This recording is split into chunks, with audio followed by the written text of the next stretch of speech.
For the rezoning request coming up, just so you know, I believe that's out on the podium, outside right there. So if you're wanting to speak on the rezoning request, if you can sign up on that public comment sheet there, we'll collect that during this number. Second part of public comment. We have public comments as number 6 on the agenda. So if you have any general comments, that is, and you can sign up for that. That would be nice as well. I'm using that sheet as the rundown, so everybody gets a chance to speak. For that.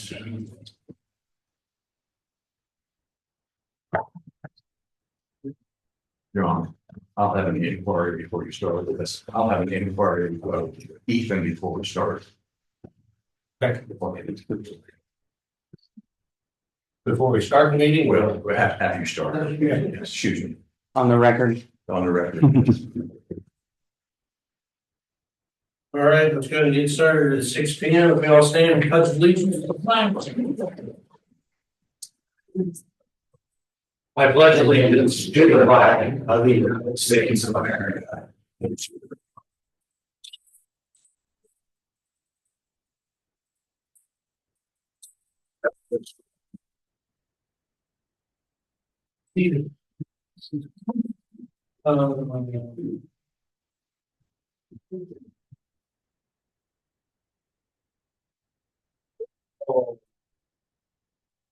Amber. Here. John here. Jim McKee. Yes. Kenneth Dry. here. Jessica Anderson. Here. We have a quorum this evening. You have a inquiry? Yes, I'd like to ask Ethan, there's probably some questions in the audience about our membership. The membership as it stands now is legal to have a meeting. Is that your? Yeah, we have 5. I'm sorry, I've never met you. I'm not going to get I'm there. here, Lexi Haddock. Okay, where are you from, Lexi? I did meet you. I'm sorry. I've met you through. For Not here. other avenues. Yes. Yes. My address 300 East Pike Street in Attica. And Taylor, you want to speak to that? I will. Let's let him get caught up. Okay. Lexi is going to fill one of the Democratic seats on the APC. She will be officially placed at the meeting on April 7th, commissioner meeting. So she's going to sit in this evening and have comment, but she will abstain from voting on anything due to not being placed on officially yet.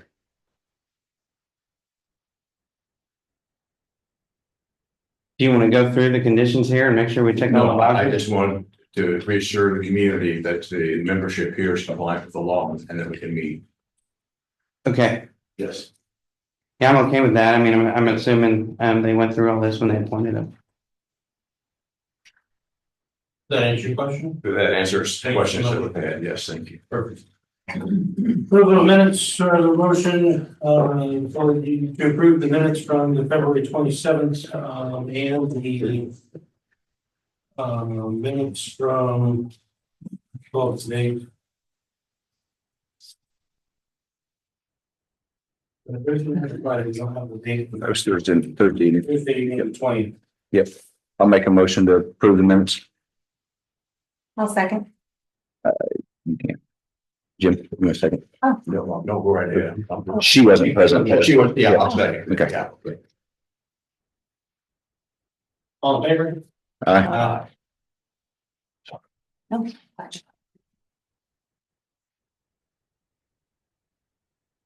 We have a meeting coming up on April the 20. Yes, April 24th. A meeting. We'll be holding a public hearing on the solar moratorium extension. For that, we have that published, so you know on that. This upcoming meetings. We have no old business that I know. Is there any old business that we need to cover?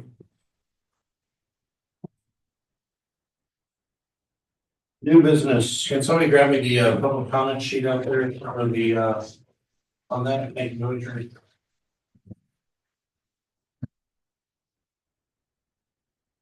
So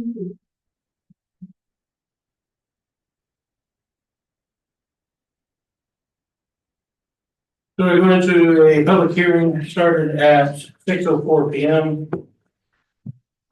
For a rezoning request. We need a presentation by the petitioners for the rezoning for that rezone.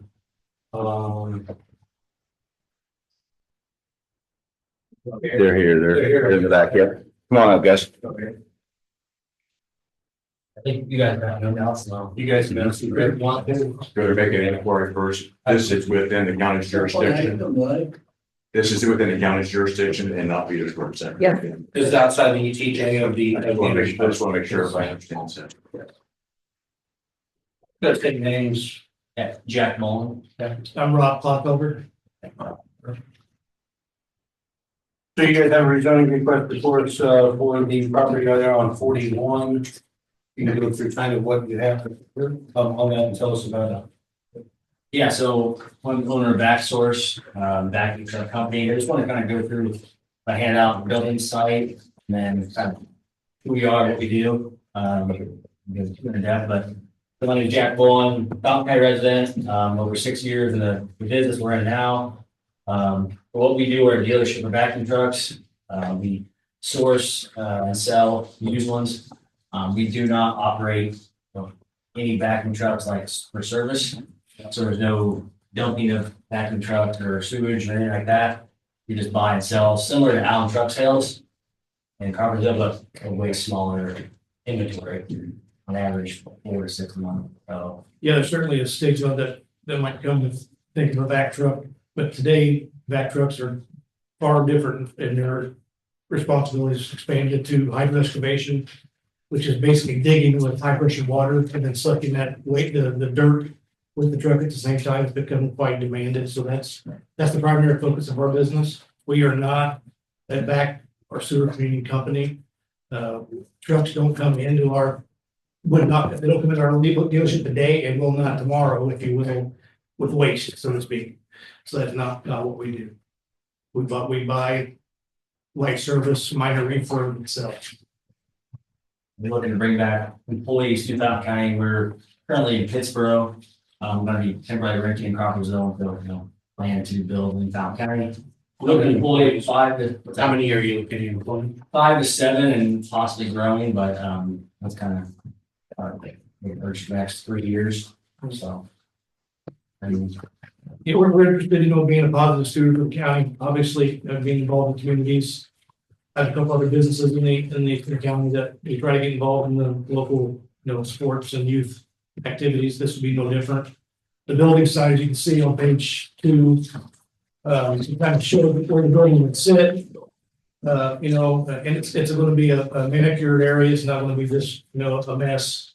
I put the picture of the building on that slide as well. That's a concept. Obviously, colors and details could change, but to give you an idea of what we're looking at, it's not going to be a makeshift building. It's going to be a nice building. People will be proud to have it. I think next to it.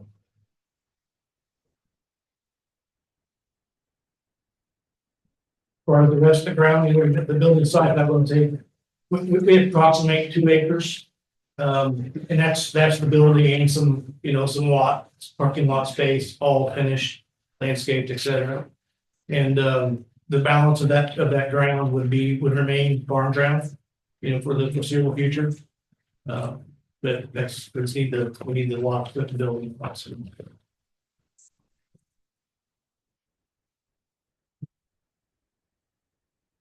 I have any.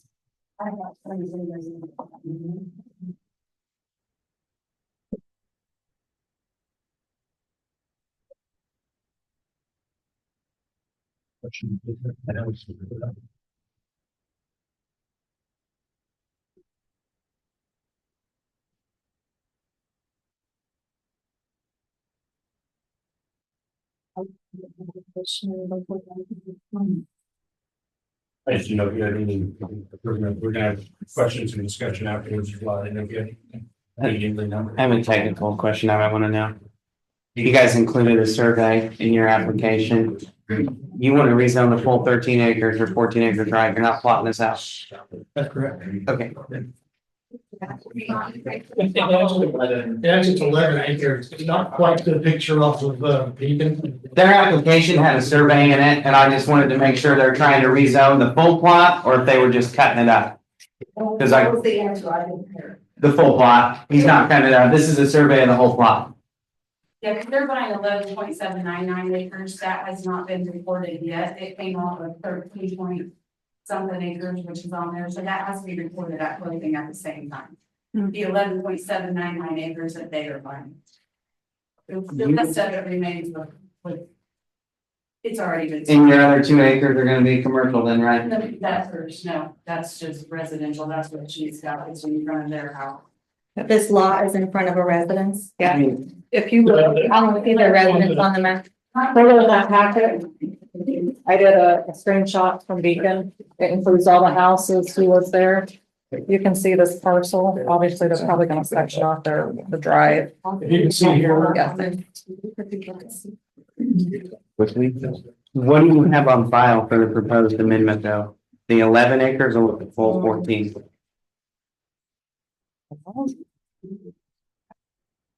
Amber, is there an HDMI cable going to that TV? So we can pull it up if you There is. Let me grab the advertising. I think it just looks the parcel. Okay, that's all I needed. Well, let me verify. So this is 41 then, Yes. and then this is the new construction by David Campbell, their residence. That's Campbell's residence. And you're not purchasing this whole No, bit of they, acreage. that's correct. You're purchasing a lot about in the middle. No, so yeah, they're looking at it. Yeah. Here. If you draw a straight line across by Campbell's house, you see where it steps in there? Mm-hmm. If you go straight across to that way. Yeah. Because he wanted to keep his obviously driveway, a little bit of yard he has there, so it's like 11.79 acres with the parcel for sale. Do you mind sketching it on here? Sure. But what we have on file and what was proposed and what was noticed is the full parcel. The full parcel. Yeah, so what we're here today on is the full parcel. This whole field even? If they have carved that up to something different than they want, then we have to renotice that and come back. Yeah, but the full parcel is what we published. From the very beginning, so if you do have the. He's going to get what she had on file. It's possible that the email correspondence happened after the published date. So if we publish the full parcel, It's been the whole time, but there is this, there's the survey that has already been done, that she's already had, it's just getting recorded at closing, so what has been. Oh, okay, so this survey that has been on the file, that was on notice, was what you guys are buying. Yes. Okay, scratch all that. I thought you said this wasn't, you weren't carving it up. This is it, okay, all right. okay, I would just like to see an image showing the relative location of the residence to the plot. I'll pass mine to you. Oh, Hello, and so.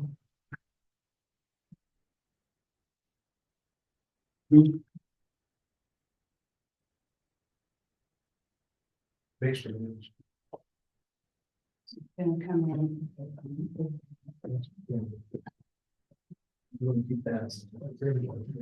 You need a survey, sir. This all stays fine. Yes. I just asked what's the issue.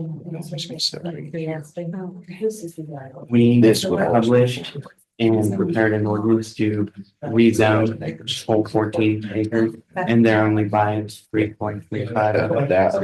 Right there. They're buying 11. They're buying 11, They're, I yeah. think they're just sectioning off the driveway. So. According to that, your driveway is I think we're about to. Yes. get a better- Yeah. So, question, are we rezoning, so on this page here, it shows this right here. This is 41, I'm assuming. Yes. Are we rezoning this or are we rezoning this field? Field, either request. That yellow line just shows you the idea of what the current building wants going to look like. Okay. And you're buying more or less the whole Yes, field. that's correct. That's An correct. inch or two or- That is correct. I just wanted to. Yeah, so So the 2 acres that he's got boxed in will be assessed as commercial primary and secondary, where the remainder out of the 11 acres will be still assessed as farmland, but under agriculture, Okay, Did you have if a that question? makes sense. I was just gonna clarify, I saw the survey, they're gonna split the lot. It's gonna be two separate parcels. The lady that lives in the house will retain her house. And then the 11 point something acres are what they are purchasing and that will be rezoned. The way the application was presented, it was presented the whole parcel number because we don't have 2 parcel numbers yet. Yes. So once they close and they record it, we'll split it with 2 parcel numbers. They want to rezone their 11 acres. The lady that lives in the house wants to retain her house and the back. simple as that. Clear as that, like, it's Chuck's making a second note here. So the obviously the border sketching is, they keep their driveway on both Yes. sides and the building, that's a rough estimate where the building actually would sit. Which takes you back to the presentation drawing. And the yellow border on the presentation drawing was just, that's what we look to develop sooner than later for just that building that we're putting in business.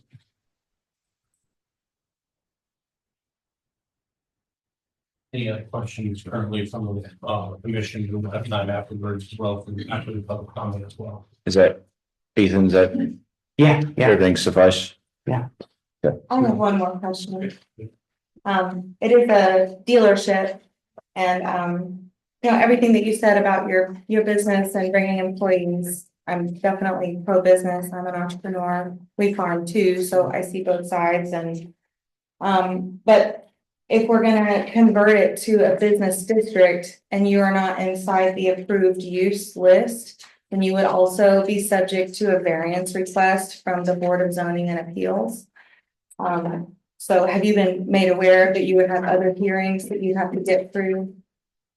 We know there's more, there's a longer road to go, but, Yeah. we think this is the first step to go to get the property. Okay, so my concern is that if we approve a rezone, it seems like it should be somewhat contingent on the BZA approving it as a use of the property. So let's just keep that in mind as we move forward. So if you go to the variance page for BZA and the ordinance, it's page 15. Section 4.11. The Board of Zoning and Appeals would have the authority to call a hearing to approve or deny applications of variances from the standard of the zoning ordinance. So because automobile dealerships are approved, but it seems to me that it's different. Classified, actually, as auto dealer, we're treated, we have an auto dealer license. Yeah, our business is our titles. Name titles. Okay. And then even them for. Well, in my, rudimentary Dr. Googling of an automobile, I think back truck was more of a commercial vehicle, so commercial vehicle sales might be a little bit different than automobile sales. And when you get into the BZA, there's like a whole umbrella of subjectivity that you're kind of exposed to, so I just want to make sure that we're talking about that openly as we proceed. What's the definition of automobile sales underneath gates? Business district. You think either? It's either defined in the back or it's gonna be given as plain and ordinary language definition. We got an appendix A for tables that are what's required and not required in different districts. Don't know.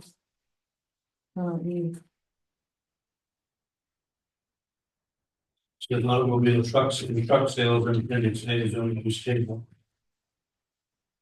Primary use in industrial and business. I don't think he's looking. Yeah, he's looking. Well, truck sales seems like it doesn't match what's in the beginning of the ordinance, but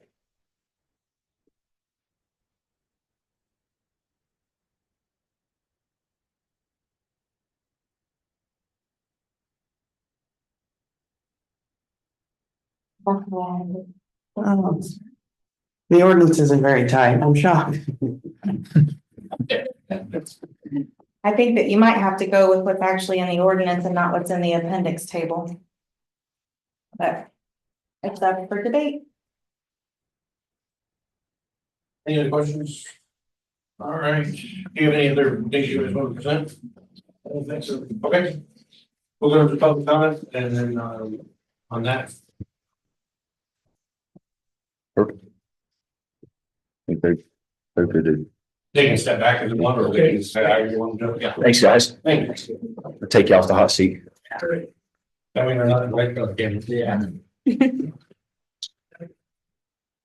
All right, we're on the order of signed up here. You wish to speak, I'll call your name. Tell me if you wish not to, that's fine. Sue Anderson.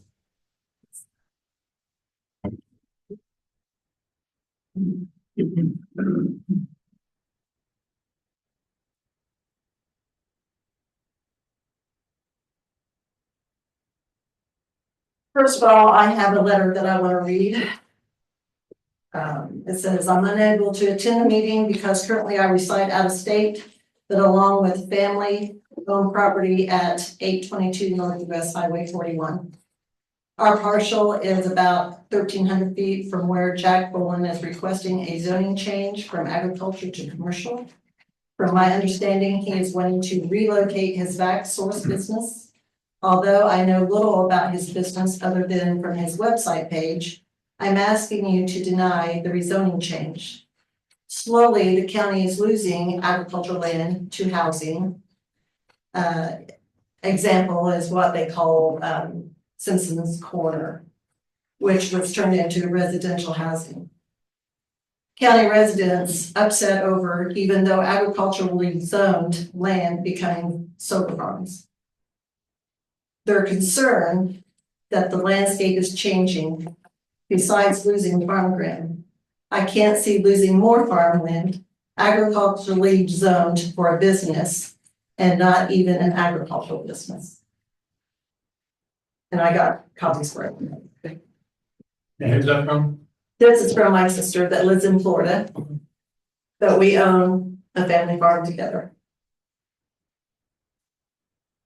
In 2008, this is me. Okay. In 2008, Fountain County adopted zoning to protect the rural farmland and residents, to have zoning areas for agriculture, business, industrial, residential, and land. That being said, there are 20 homes within a half a mile or less, with my family's property line just being a little over 1,300 feet from the petition property site. So I visited neighbors asking if anybody had even heard about this rezoning. And no, they hadn't, except for one. Out of 13 residents, only one knew about the rezoning. My findings were the majority did not want any development in the neighborhood. They liked their neighborhood just as it was. Didn't want any changes. Businesses and industrial need to be close to town, not out in the country, taking away our farmland and encroaching on our rural lifestyles, which I believe that has been an important topic with the solar farms coming into the county. Mr. Bowen is planning on constructing an 80 by 120 building for his business. There are 43,560 square feet in an acre. So his building is roughly 10,000 square feet. With the parking area and the setbacks, I figured Mr. Bowen would be using roughly 3 acres, but I just heard 2.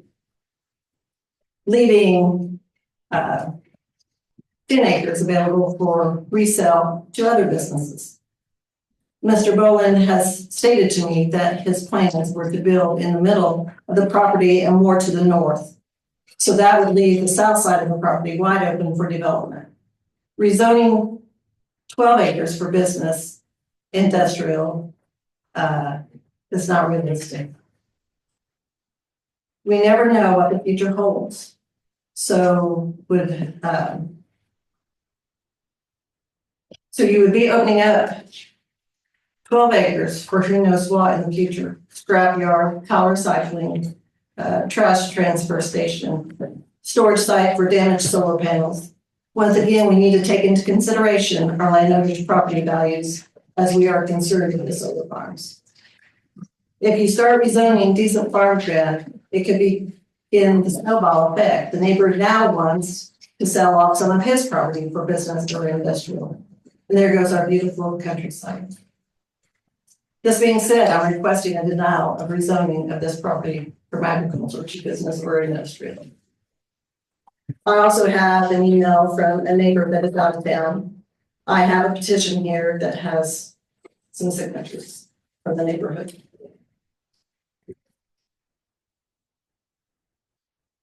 Any questions? Sue, what is your relationship to the property owner? My relationship to the property. To the current property owner?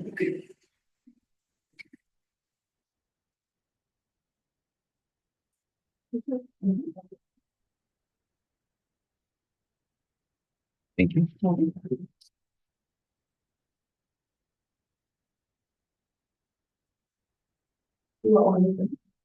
Thanks, Sue.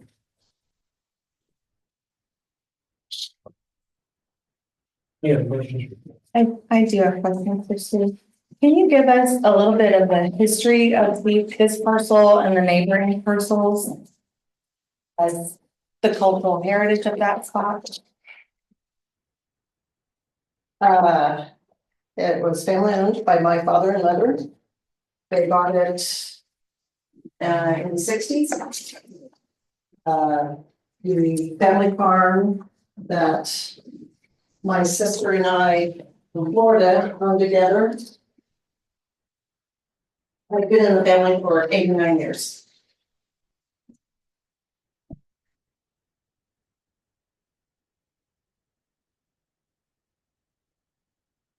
So the rest of it is staying in the family except this parcel? Yes.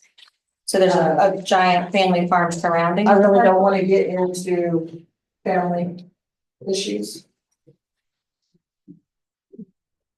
When my father passed away, we all had an interest in that piece of ground. My younger sister and I have the family farm of 80 acres. Okay. And so we're all aware, where is the relative location to this parcel? The rest of the ground, We are just north. just north. So is that the southernmost parcel, the southernmost piece? Yes. So just north of the drive, then Well, no, there is a farm between, between the two. yes.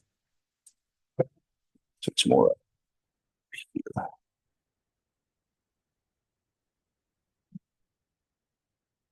I'm personally familiar where it's at. I'm just Right. opening up so everybody's familiar with where it's at. Ethan, I feel like I need to disclose that I have a relationship with so the surrounding property owners. She's my husband's aunt. I don't have any financial interest in this, but if that's gonna be a bias or something and I need to recuse myself, I'm willing to. I don't think there's any financial benefit that you would gain one way or the other statutorily. You have to recuse yourself. Does anybody else on the panel wanna weigh in? Okay. Thank you. Thanks. Thank you so much. Carol Owens. Did I get this correct? Terry and Mickey Brock? We thought that was the sign in sheet. Oh, no worries. We'll use it for both.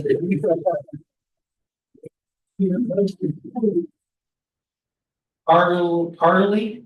I'm gonna do the layer. Okay. Jack Boland, I guess you've already spoken. Oh, boy. Okay. McGregor, Yeah, I think so. Jane, Jan? Jan McGregor, No comment, I signed the wrong thing. Oh, okay.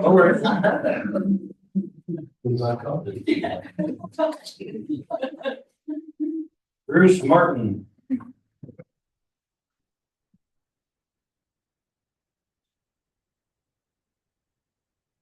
It's got the right meeting this time. Yeah, good to see you back. Yeah. My name is Bruce Martin. I, own 64 acres just south of where the rezoning area is. Because I knew Bob a long time, ever since I moved over in there. And my acres are predominantly, that I bought for hunting and, farm. So I guess my comment, I have no problem with the business, but I don't, as to where it is, that's, where I, got a problem with it. With it, try to, where you just arbitrarily just rezone here or there, everywhere, it just seems like it's further encroaching, on what I, bought my property for. It's, the other problem, or what I feel like, is that 11 acres or whatever that was exactly. I mean, that's a lot of acres for one building. And what that might grow into, or what they would have the right to sell, or what that might, that's another word in mind. But basically my property is kind of a rock's throw away from, one of my hunting stands, I can see Robert's house, it's right there. And Robert's, Brenda Lee, Jerry's boy that built right there. But anyway, it just seems like that's a whole lot of acres for just one building that's trying to sell that. And that's my worry. And also just to continue to have businesses encroach further out, this is almost 2 miles outside of the nearest town. I have no problem with businesses, and like I say, but this isn't like someone wanting to build a flower shop onto their house that's already there. This is entirely different, and 11 acres is just, I don't know. It just seems like a lot to me, and not, what this land is all about and has been, I don't know what Bob would think, if he was still alive, but that makes him different. But anyway, that's my thinking. I'm against it. I don't really, I think it can be located somewhere else, closer to a district. So. And if I'm understanding you right, it's that the whole 11 acres is being rezoned. And so your concern is that then becomes prime real estate on 41 to attract new businesses and a whole business complex. And was what that, my friend. And so that's. Can you describe it as KW asked earlier, where, so I can understand, so I'm making sure I'm understanding where your property is located on that as well. He's right here. So in this, on this map, and Bruce, correct me if I'm wrong. Yeah. You go south to Yeah. County Road 100, which would be down. If it's south. Down here. My north property on my 64 acres is it's all the woods. The field line south of that, where that business is located, as soon as you get to woods, all that's mine. So you got, this is the parcel in question. And You've got this acreage right here down to County Road 100. and that, that doesn't do it. It goes right down there about. Yeah, that just goes, that's probably what butts right on the name. Okay. Any other questions for Brittany? All right, thank you.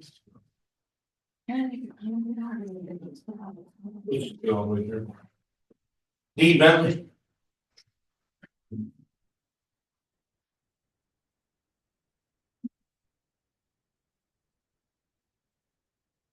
Hello. I don't know if I really need to say anything. I know that we're looking at I completely understand your concerns because there's been some things out in my area too, so I completely get it. Speak louder, that survey. Yeah, so it can be heard, I'm sorry, because I complain about that too, when you can't hear. Do you have the beacon maps up then, so that you can see who actually is around it, and then? Pull that up and shoot. You mean this one? Let's just get Beacon. But I do have like the map where you can click around to see who the actual adjacent property owners are. So the property then to the north of this, there will be for this section of the driveway, that's gonna be Travis Homes. That's the farmer next to that. And then so behind that, next to it on the south side is Gary Pate, which I did send a letter from him to everybody. Did you get that? Okay, Yeah, I forwarded it to. so everybody has seen that. Do I need to read that or? Can you remind me what Gary Pate, what his So he's the position was? south. Okay, and what was the letter about? That he is for it. He's not Okay. against it, and I can find that. really- Please. No, that's okay. I'll Okay, take your word. I can do the rest. Oh, if Yeah, if it's you can been include emailed, it, yeah. please do.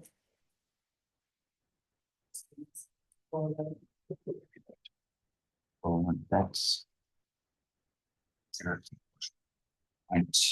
Did somebody else? Let me see if I can find it. Davis House. Well, it says he fully endorsed the purchase of said land. We're happy to have Jack Boland as the next door neighbor. Jack is a fine young man, will be a great addition to the neighborhood. We are sure he will keep a neat and well-maintained property. Thank you for your time, Gary and Paula Pate. Yes, that was from them, so that's what I had forwarded to everybody. And I get it with businesses coming out there, I don't think, in my opinion, that Jack's trying to start a large business, it just so happens that that's what we had available. So originally, when we started this, it was supposed to be in the Petersburg fringe, so this has been going on for quite a while, so when we originally looked at the map, that was, what is it, engage, involve, whatever that's called. So it actually did show it in the Petersburg fringe, but somewhere it's now actually on the south side of Gary. So that's where it got into having to go through the county, which we were not aware they might have been, but of any more things that we would have to do with the BZA. So I don't think that Jack, that's just the only property that has been available. And so like what happened down, didn't they just rezone something for? TNS. There's been rezoning Yep. for TNS. There's also been done one now, that's more like I would say 4 miles south of Petersburg, could be 5. Where they have the trust company, that you, Solzman's. yes, and so did they just rezone that maybe? It's been zoned that way. They just wanted to make sure they had room to build their building on their lot, so they had to set back our variance, yeah. Okay, so I just had seen that in the paper. So did you consider maybe just applying for a variance of use and leaving the ground as agriculture? Because if you had just applied, like, if you look at table A for the agricultural district permitted uses, already on here you have farm equipment, sales and surface. You have tanks and bulk storage. So they're so close to the threshold of what would have been just not a very big leap logically. But then we wouldn't be setting it up to where we were rezoning a total amount of acreage. You would have left the agricultural land contiguous and you would have just gotten approval for the lot of the building with the variance. So to me, that's a lower threshold. So was there a reason? What we had to do. Roger, so if they use a commercial building, then they have to have a commercial. It is covered under the business use. Under the business use. Absolutely, yeah. What they have, we're talking whether it's a car or a truck business. The state, when you create an LLC, you record it with the state and they give you a permit based on what you tell them the use is. And if the state designates it as a car and truck business, then it's legitimate. Mhm. It would fall under the business. They're not in the industrial because they're not producing anything. They're not manufacturing anything. So business is appropriate for that. Well, I mean, industrial is also automobile sales, service and repair. That's listed in the industrial use. So I agree that it's probably going to be automobile sales.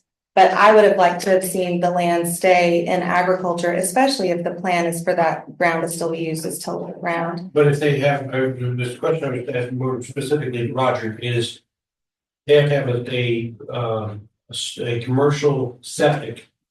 There's requirements because of the size of the building and because of what they're doing that helps protect the county, Yes. correct? Yes, there are 2 types of septic. You have residential and commercial. There's no third. Well, Residential are made for homes, commercial is for everything else that's not a home. if you turn to this table though, almost everything in the permitted use on agriculture would require some kind of commercial septic.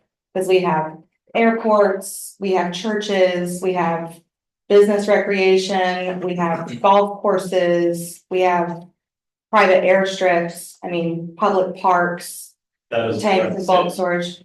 All of these things are in agricultural districts. And it wouldn't have required this rezone This is precedent. just what we were told, because this has been going on, obviously, for, there's, there would be any reason for you not to, but this has been going back and forth for a while with emails. I think Roger was involved, I know Roger was involved in some of them, so this is what we were told that we have to do. Mhm. So if it is just very, Well, and you'll have to forgive us because we have experienced personnel change on Yes. all of these boards. And most of us up here are unpaid volunteer county people. Some of us yap too much at meetings and then we end up at the big at kid 3 table. hours and 14 minutes. Yeah. Know that they have a problem. Have you ever thought that you had a problem with a commercial, with your septic? I mean. No, it's not an Yeah. issue of the septic. The issue is that, if you go to the ordinance, one of the very first pages, you have a list of permitted uses for agricultural districts. So it's already agriculture. You already have permitted uses. It's just that you are slightly outside of the permitted use. To me, you relate to two. One is farm equipment sales and service. You wouldn't have even had to apply for anything if you were specifically that. The other is tanks and bulk storage. I'm assuming that your lot would have storage, going on there. Everything's not gonna be in the building, right? It's gonna be out on the lawn. And so it wouldn't have been a giant logical leap for us to permit the variance of use. And the nice thing about permitting variance of use and going to BZA is that the county takes care of all of that neighbor notice for you.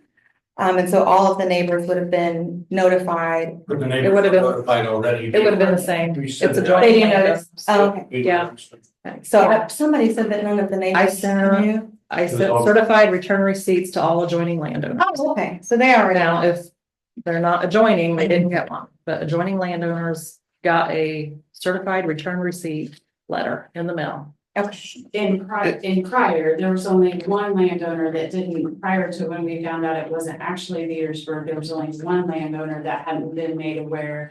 Because I had already sent them an email telling them this was going out from Petersburg Yeah. that week. I can definitely tell that you've done all of your due diligence, and I'm definitely pro-business. Like, I think it's better if we have people coming in, adjacent to our cities.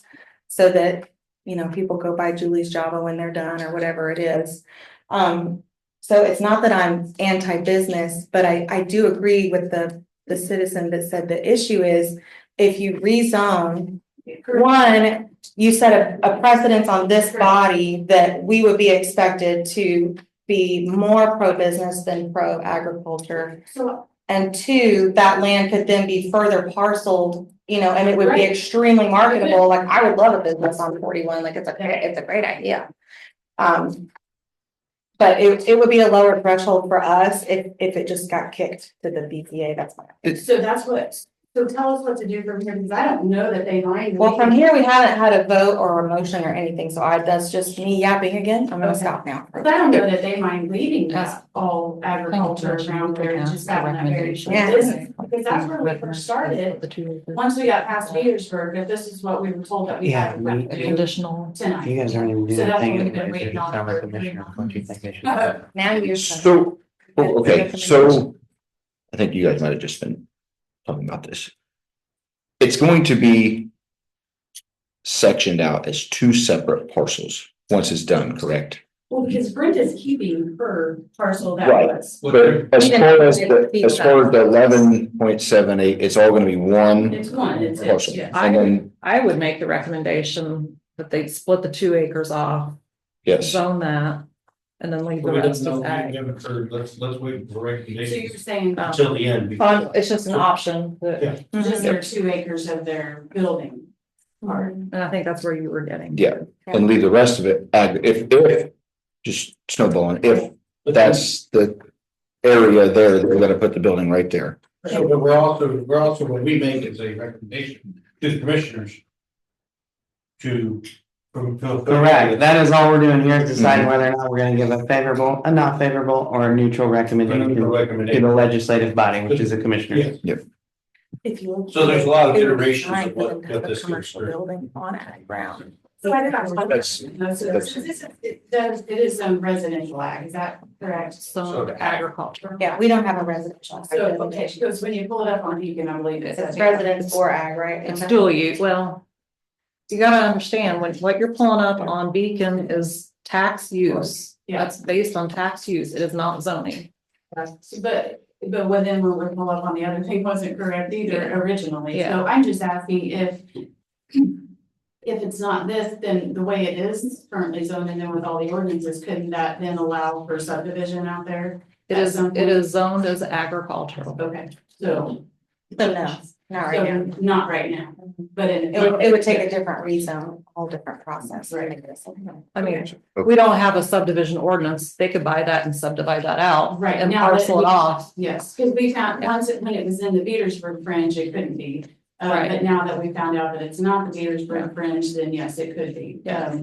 And so Absolutely. there have been people looking at it with that intention of subdivision, but thinking that it was in Petersburg, then it couldn't have been done. So now that we know it's not, it's in the county, so.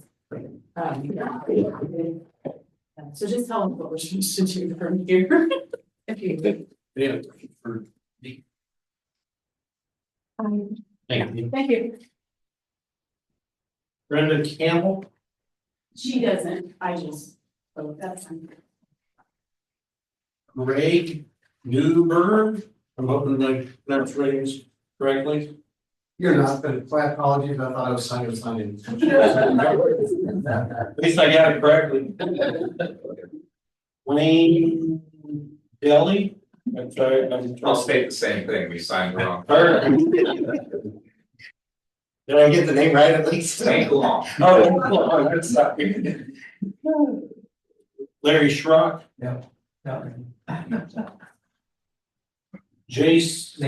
Jason, okay, later. Jason Brothers. No, for later. Rob Clodfelder. That's me, okay. Very good. Any others that didn't fail to sign in, want to speak for the public comment?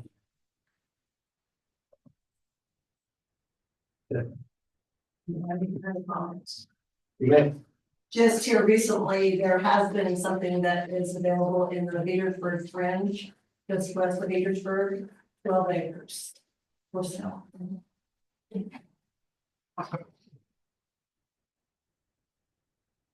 So now we move to commission discussion on it. Couple of things that we have to consider if we were to consider a rezone. The rezoning considerations, there's a technical term, depending on what it's called in the Indiana code, but it doesn't call it rezone, it's something like. An amendment, an zoning map. Yeah, Amendment to the amendment to zoning zoning map. map. It sounds really good. You sip your tea with the pinky up when you say that. When considering the zoning map amendments, the APC members must give reasonable regard to the comprehensive plan. And your comprehensive plan, a couple of things made there note for it. It asks us to look at the corridors, the main corridors. It mentions that. It mentions economic development there. I have that one, let's see, I'll read down to What page? page 32 is the economic development. The mission is to focus on the needs of existing business, continue assisting local industries and businesses as required for their future development, maintain moderate and selective growth for the community by attracting new business and industry, and to provide a base for the creation of new small business.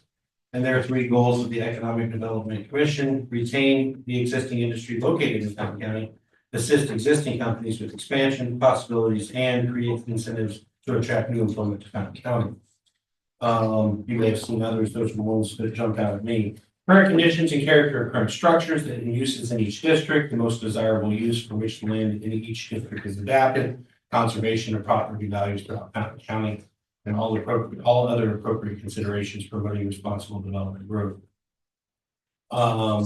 on that, so I didn't know as we begin discussion, going over those. The other ones, how did you word that, Ethan? You said the other ones, the further considerations were. They're not the statutory factors, but they're factors that Roger, I think, rightfully included. Some of them are from Montgomery County zoning ordinance, and some of them are things that courts have considered.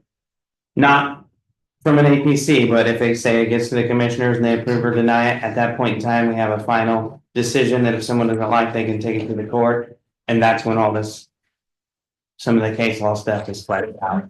The things like parking, et cetera, as we were discussing sizes, et cetera, that's open up for the commission comments, questions, concerns.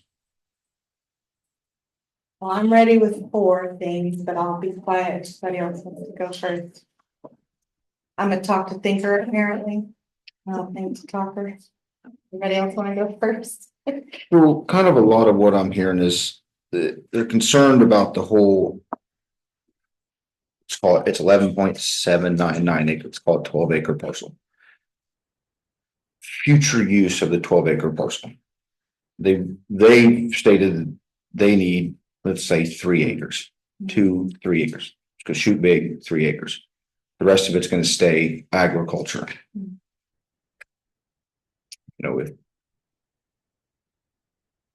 if the future concern is what else is gonna happen with the rest of it.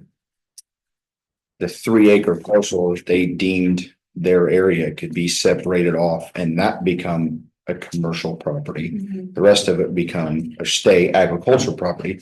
Then if somebody else wanted to come in and build something next to it or whatever, have to go the same process, the same public hearing, the same everything. Everybody would get a say and approve or deny why they are for or against this.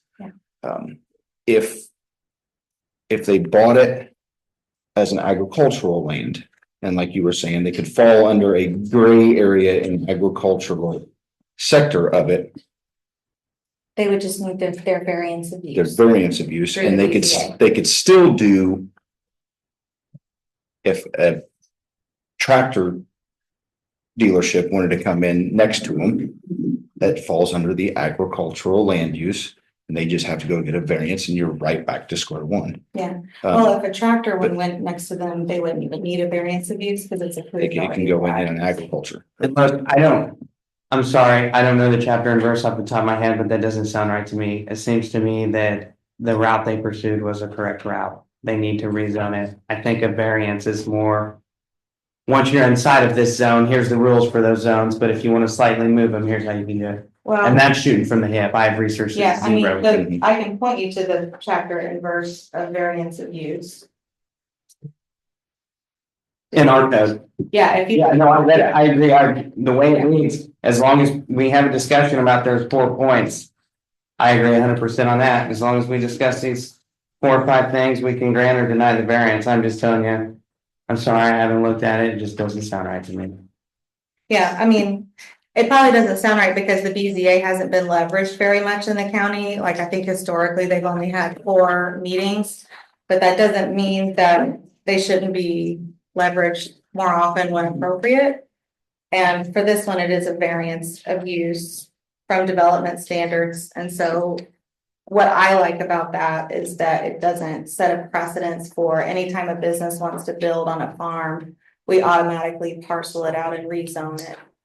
And is this request for a sub parcel or is it for the whole parcel?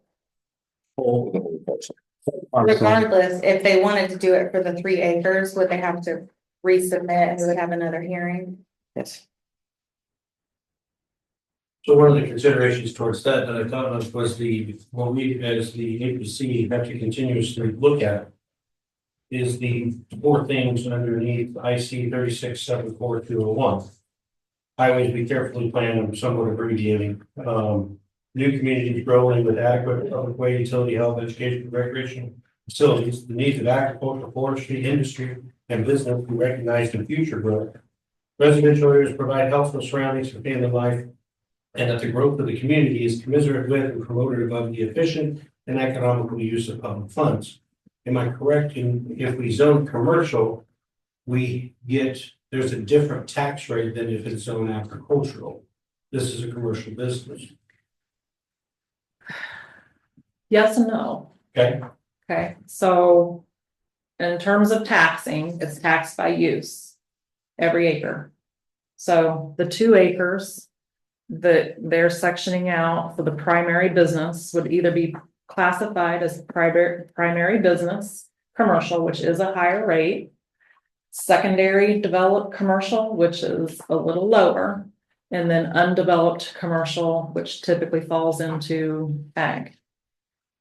So it depends on how it's used. It doesn't affect the zoning at all. And then they tax the assets that are on the ground. too. Yes. It's taxed however it's used. So as the advisory plan commission, not an area plan commission, we just don't have very much authority to make final decisions. You know, our authority is to make our recommendation.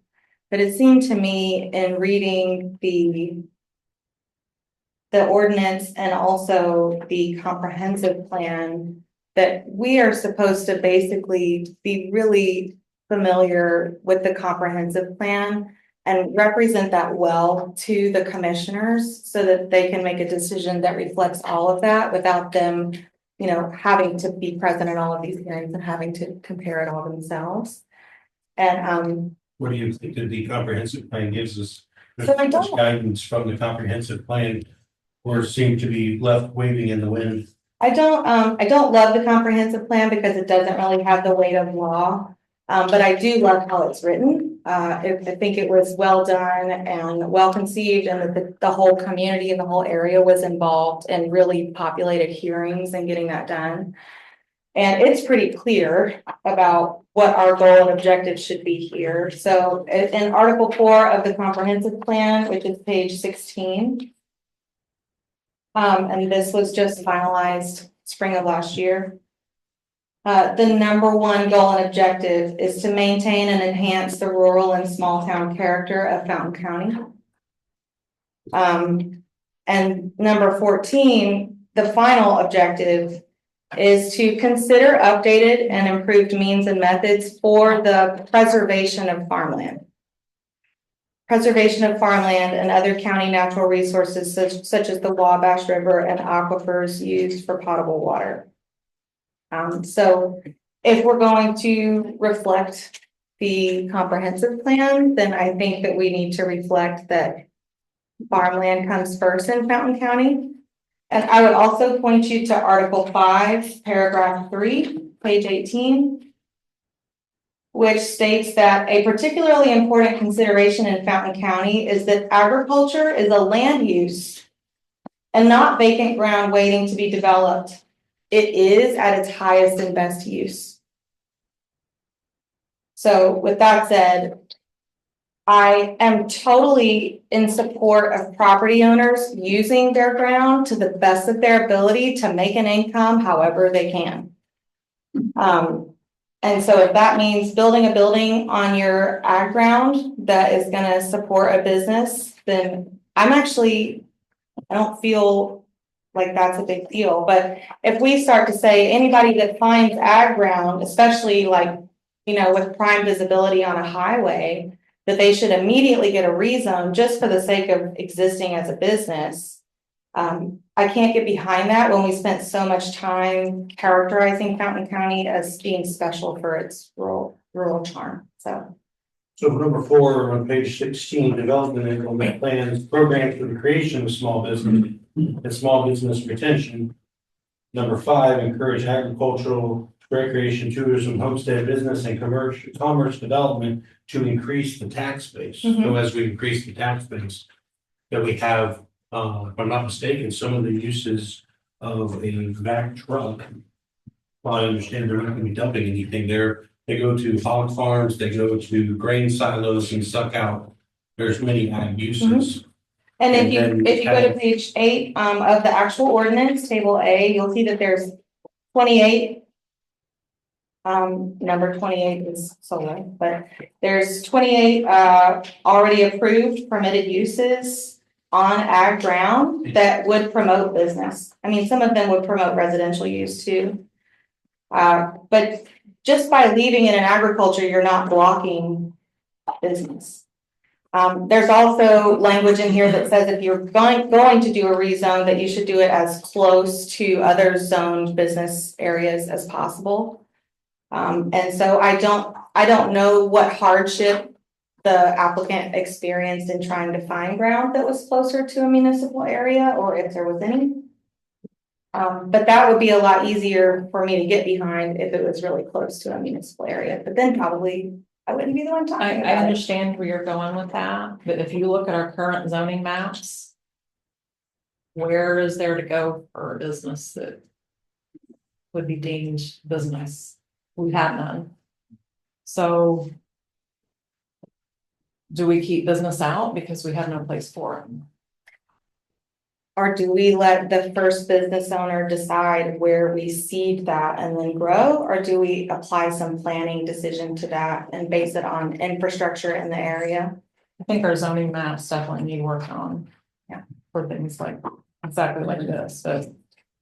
You know, if it doesn't fall within the permitted use of agricultural use, there's no place for it.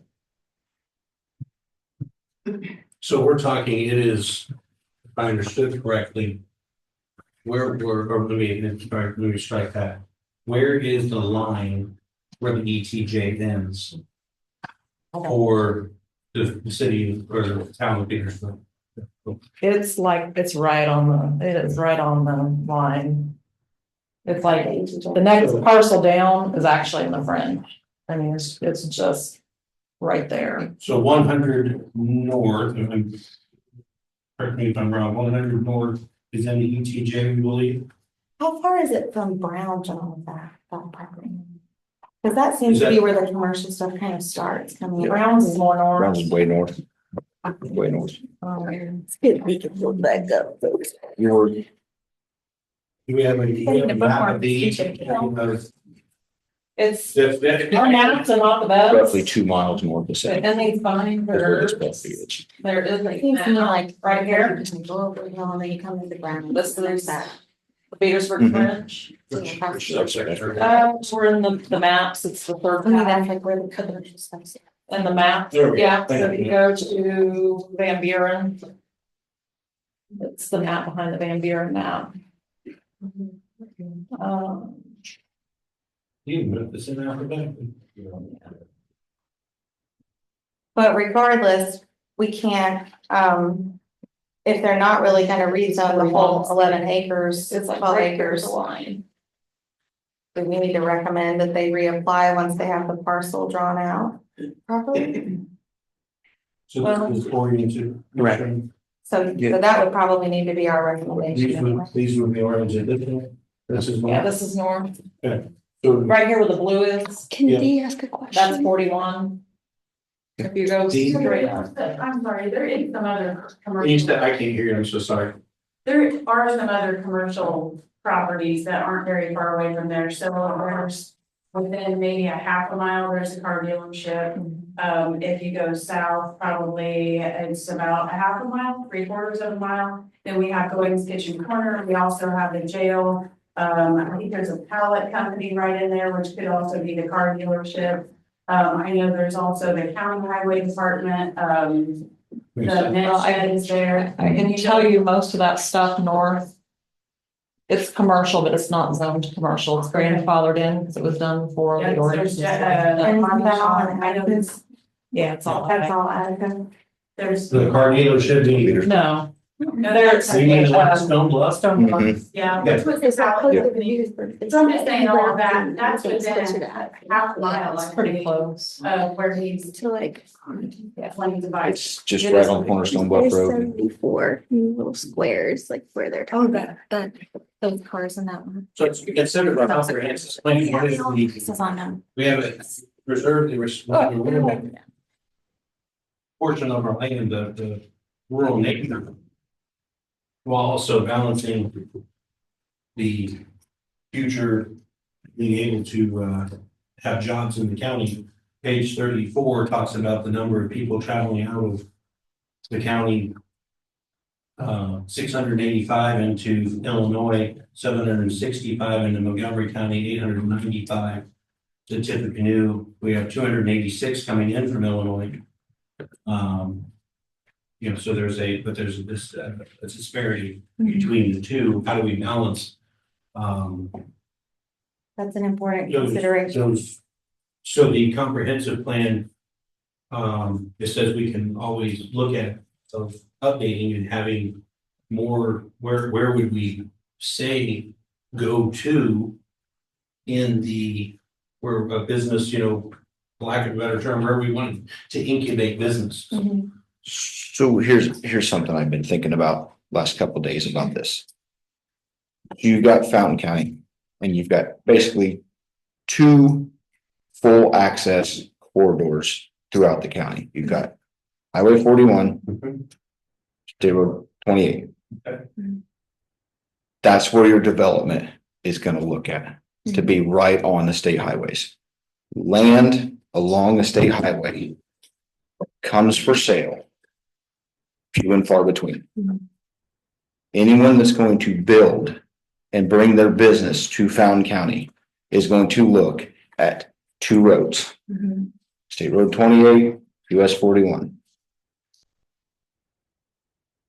I mean, And that's where It's- I would it's no encourage them, in my opinion, encourage them to be on that, because if they're over off of 100 north and 300 west, I'm making rounded numbers, then how are we gonna get a fire truck there? Those, maybe that's not a good place to, drop a pin on, but if they're in the middle of, triangulate between and put a dot in the middle between Petersburg, Attica and Covington, and they're right in the middle there. Those are the considerations. So do we want to incubate businesses there? On corridors, I'm agreeing with you on yep. that. But I agree with her on that, is we are setting precedent here. Those are, it's not a bad comment. Right, no, It's not at all. I just, Roger. About a year and a half, 2 years ago, Jim, Amber, myself, and other people that are no longer here were part of the task to identify where would be a good business corridor for Fountain County. Because if the idea was to grow businesses, we wanted to identify areas that would prevent growth in the heart of the agricultural areas and direct them towards corridors. And the corridors you mentioned are the exact same corridors that we came up with. Now, that never went anywhere. It should probably get revived at some point and come to this body and look at it and move it forward. But that was identified as the two main corridors that were important for Fountain County for growth if you're gonna bring businesses. And we protected the heart of Fountain County where all the ag was, and we put nothing there. We kept all those ag. So you guys are really touching on the same topics that have already been addressed like a couple of years ago. They just didn't go anywhere. So you're on the right track. I truly believe that those business corridors, those two corridors are where businesses are gonna be invited to come in. You don't want them in the middle of a 200-acre farm and sitting in the middle. That's my part of it. Those two are part of it too. and on a real estate aspect, if I own land on one of two said highways. Yeah. I'm a full advocate for agriculture. There's no secret to that. No secret at all. But I'm also for growth in business as well. I mean, if it's going to bring jobs and revenue and this and that to the county, let's consider what it is, but consider also where it's going to go. So in planning, My 2 cents. just literally the base definition of it. Lafayette's growing, West Lafayette's growing. I know it's outside of our town, our county, but West Point, not too many years, it's gonna become West Lafayette. West Lafayette. They're marching that way. You're not too far from it. And, what is it, Roberts Corner is gonna become West Point, Davis Township. So as we strategize, knowing what adjoining, it was in one of these, one of the recommendations, I can't remember which one it was, but knowing what the other counties are doing and taking note of that as we consider these things. putting into place, the full planning aspect of what we, of our job is. I would say if you have the forethought to plan a corridor and you want to invite business, then you should probably go through the process of establishing corridors and working with those landowners to make sure that they understand that they now have this added benefit if they want to sell the ground, and so that it becomes a place that can be more easily populated and developed. For me, this feels like more of just a reaction to circumstance and less like you're planning it out. It is convenient that it's along one of those corridors. But I agree, it would be wonderful if there was a place where we were being, inviting business and making it more accessible. I just don't feel like a one-off request. I agree with that statement. I mean, Roger and I, and I think Amber and Jay, we looked at business corridors and just to start putting little businesses dotting up and down those particular corridors without a plan in place ahead of time, to me is a puzzle, a piece of the puzzle. That's not a piece of the puzzle. Yeah, because you really could even promote it really well if you found an area and you wanted, if like even as commissioners to decide, okay, we're gonna go ahead and do this rezone for the sake of supporting the comprehensive plan. Then you could engage the public and make sure everybody knows, and then it could be something that's really an asset to anybody trying to sell real estate in that area, and you would naturally, flow things towards a center, and then you could have infrastructure that's built appropriately for those businesses.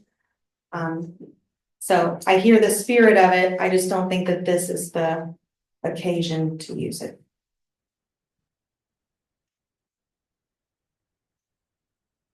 So with that being said, I'm just thinking here.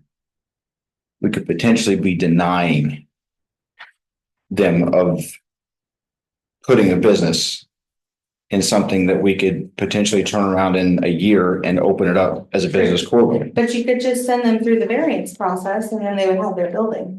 I establishing a precedence that I don't know. But it's not. I don't think you can do this through a variance.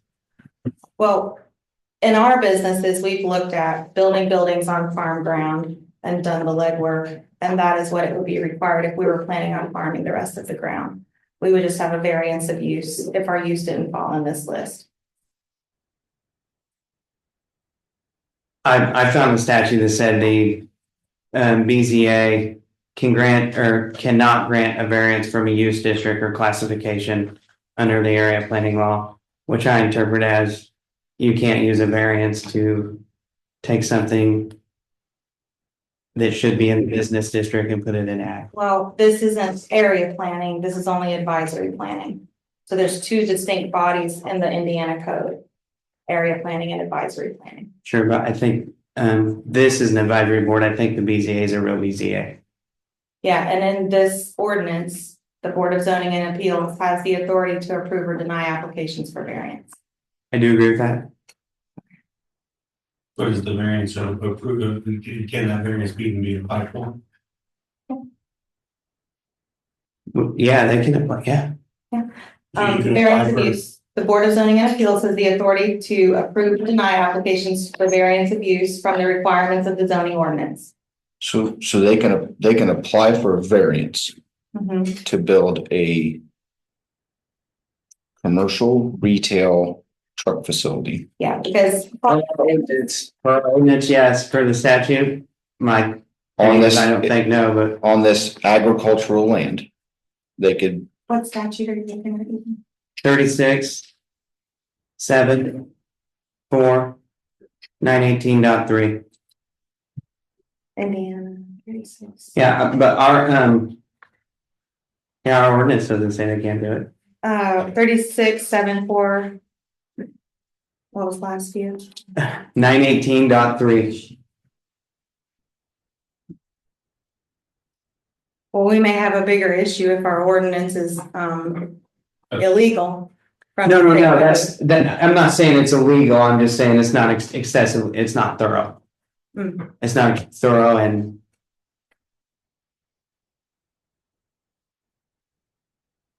So I think how does it work if a larger body has a more lenient rule and then the local body has a more strict rule or applies more power to the local body? Which one?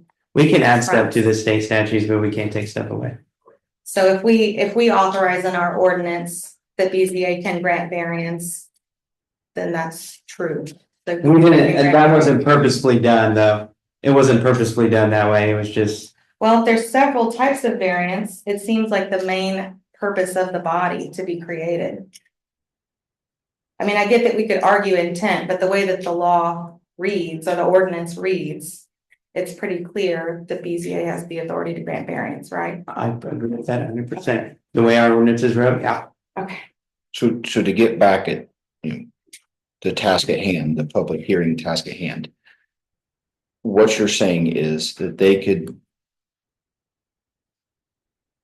purchase the ground as agriculture, apply for a variance to build this facility on agricultural ground, and the BZA can approve or deny it at that point in time. Yeah. Does not have to go into commercial rezone.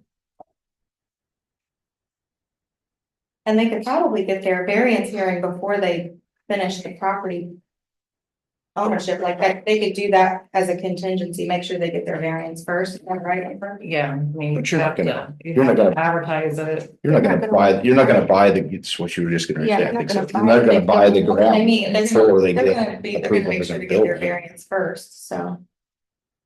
And if that didn't work, they could reapply for their rezone and do it for a smaller bit of acreage. So parcel it out more. That's the order I would advise, that they try for the variance, if they don't get the variance, which I think they would. I mean, you could have a BZA hearing quicker than what your scheduled meeting is. Has to be in by tomorrow by noon. To be in next week's paper. And then you'd have to hold 10 days before you could hold the meeting, so you could potentially do it earlier than. Like 22nd, Yeah. Hey, Jack has a, Yeah, and for separate dealership, you have to do, it has to be zoned commercially, so that's why we're seeking a commercial zone. has to be by what It does, yeah. standards, by what body? Yeah. has to be zoned commercial West State of Indiana. Wouldn't give us a dealership license like that. Well, there you go. And then one, that was what. What if the county doesn't have zoning? Sorry, What if the county doesn't have zoning? I don't know, but it's gonna be commercial property.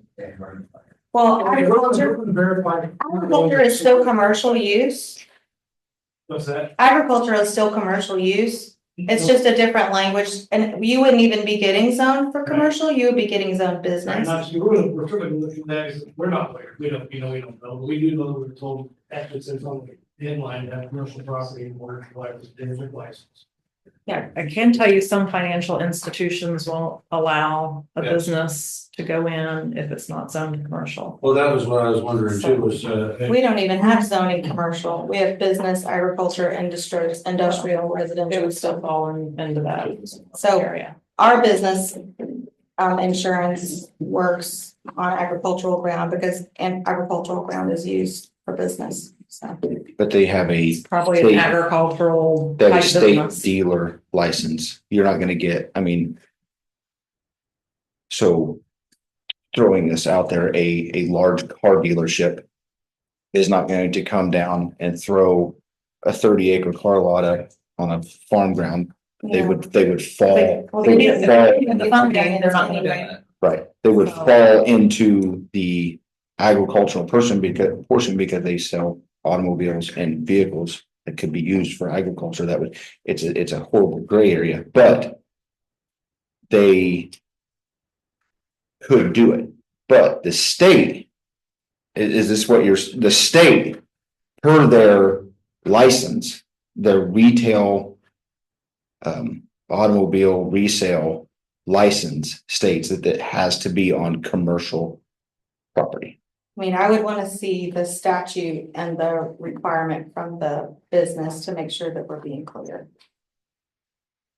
so question to the, whichever Jack or, sorry, I can't remember the other. Rob. So I'm not trying to delve in, I'm just wondering if into your personal business matters. well, if you need lending, financing for this company, will your lending company give to you if it's not zone business? And that's maybe you have the I answer. get calls all the time in my office where the requirement is if they purchase something, it's got to be classified in a certain zone. Mhm. So what I've found is that in Indiana, to obtain a dealership license, you must have a permanent physical business location that meets the local zoning requirements.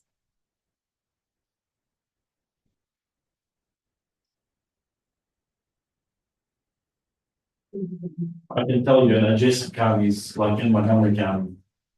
Across from North Montgomery High School. Is the McConrock Brothers, and they sell agricultural equipment.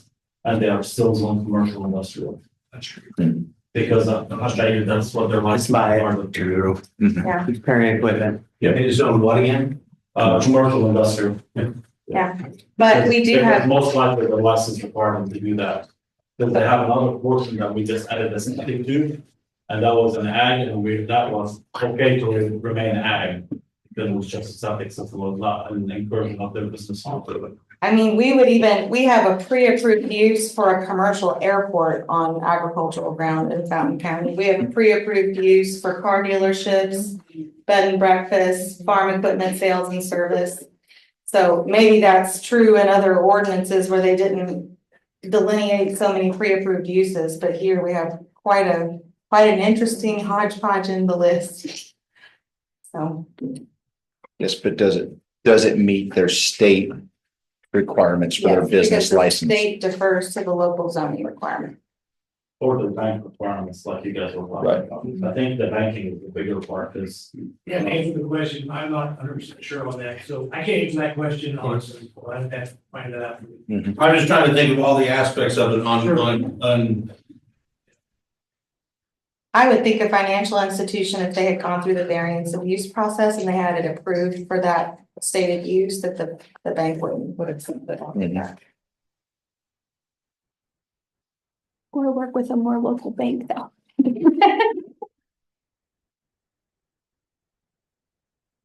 Any other comments, questions?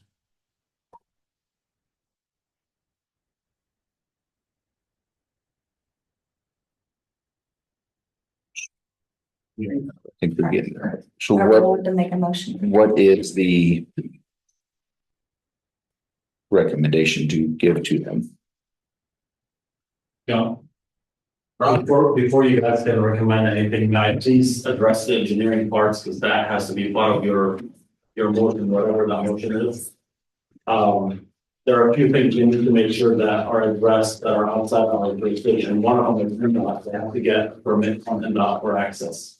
That has nothing to do with the county, that has to be applied to the NDOT. If there is a commercial septic system, it has to go through the Indiana Department of Health. It has nothing to do with our health department, so that has to go through them and get approved through them. I did not know the size of the parcel they were using. Now that I know it's 2 acres, it falls under the CSGP with item for erosion control and sediment control. So they have to apply for a CSGP permit to not get a CSGP permit. Anything over 1 acre disturbance falls under state jurisdiction. It's no longer local jurisdiction.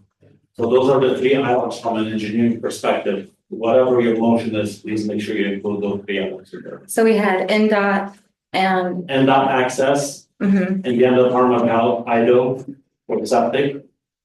And then CSGP under item. Okay. Construction stormwater general permit, that's what CSGP stands for. Okay. The other thing I might recommend that we do is go through Ethan's list one at a time. This top 5 are statutory requirements before we make a recommendation. So 1 is that we need to give reasonable regard to the comprehensive plan. I think that we definitely gave regard to it. We just found that there was a bit of a balancing act to be done between preserving farmland and inviting business. Number 2, the current conditions and character of current structures and uses in each district. I think that might have been a bit of a split because You know, we did hear that there were businesses in the area. We know that there are residences surrounding the area. But certainly the acreage around it is agricultural use. Number 3 was the most desirable use for which the land in each district is adapted. That's so subjective, it makes it really difficult because for the landowner, the most desirable use is that they get their, approval and that they get on their way. But we do state that agricultural use is the highest and best use. It's not vacant ground waiting for development. The conservation of property values throughout Fountain County. I don't think that that's really, I feel like that's kind of negligible here.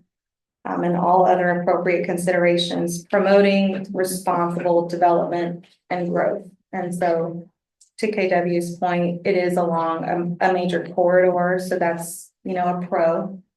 But as far as planning in general goes, just being reactive to permits as they come in may not be the best approach.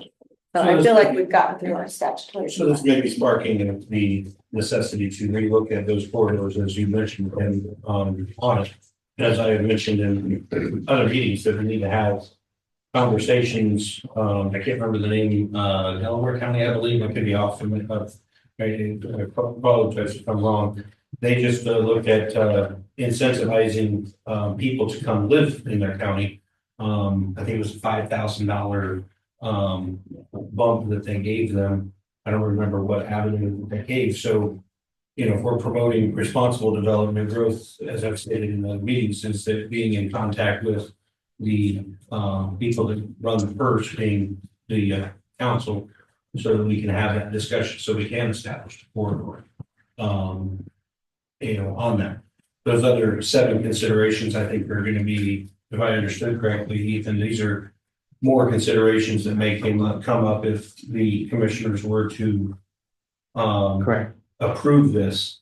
So this may be, does this present future traffic, complement the present future traffic flows, adequate parking, potential inconveniences such as nuisances, lights, odors. Are all your trucks, as they're being upfitted, maybe I'm not using the correct term, but upfitted, are they going to be done inside the building? Or is it going to be done outside the building? Is there going to be? I'm sorry. Your trucks, as they're being upfitted, maybe I'm using the wrong term, I apologize if I'm using the wrong term, but as they're being worked on at that business, is that done inside the building? So what's the noise level? What's the odors? I mean, are the neighbors going to be smelling acetone or some obnoxious chemical? No, it's first of all, primarily contained work in the building. And I noticed on the presentation, we usually have 4 to 6 big trucks in the pipeline, and this building will hold up like 5 trucks, so there might be 1 parked in the parking lot, but the rest will be inside. And all the work, 90, not obviously all is a lot, but 90% of the work's done inside the building. Not a lot of exhaust issue. Right now we work in a single bay commercial building in Pittsburgh with adjoining to a lot of other buildings, with not even a drain in the building, so we don't do a lot of oil waste, so there's not a lot of intrusive work, and all the work is done inside the building. And is it gonna be like a big lot of VAT trucks? No, so typically 4 to 6, and that's a busy time for us. We've got 4 to 6 trucks in the pipeline, meaning at the dealership. And that building is capable of holding all but maybe the 6th truck on occasion. But we foresee maybe 1 or 2 trucks in the parking lot. It's not gonna be where we have to find it by the highway, the for sale sign in the windshield. So most trucks will be inside that room. You want one of those wavy Winstons that blow up? I hope it's a salt truck. So one of the questions, I think to your point, Jessica, is rezoning appropriate in the area requested? Or if the public interest would be better served by rezoning another area of the jurisdiction? We brought up the ETJ multiple times. We're right on the edge. So is that not prime real estate for the county to be right on the edge of the ETJ going, pick me, I don't know how else to word that. I see what you mean. But and that's, I'm not meaning to shoot holes in our, by any stretch of the comprehensive plan, I think one of the recommendations of, can we start working on the comprehensive plan at any time, or do we have to ask the commissioners? How does that work? I would prefer we resolve this issue. The first one as to what we're gonna do with this before we move on to the next one. I'm saying is in our recommendation, do we say is, we looked at the comprehensive plan as we make whatever recommendation we're making? Yeah, I think you would want to do that. I already put it in there. I took the liberty of saying you guys considered all 5 of those factors when you made your recommendation. Change the physical site. All of them. Do we have a draft recommendation? Graham County Advisory Plan Commission under Indiana Code 3674-605 and 08 hereby certifies to the Fountain County Board of Commissioners proposed zoning map amendment to the zoning ordinance. The proposed zoning map amendment is attached.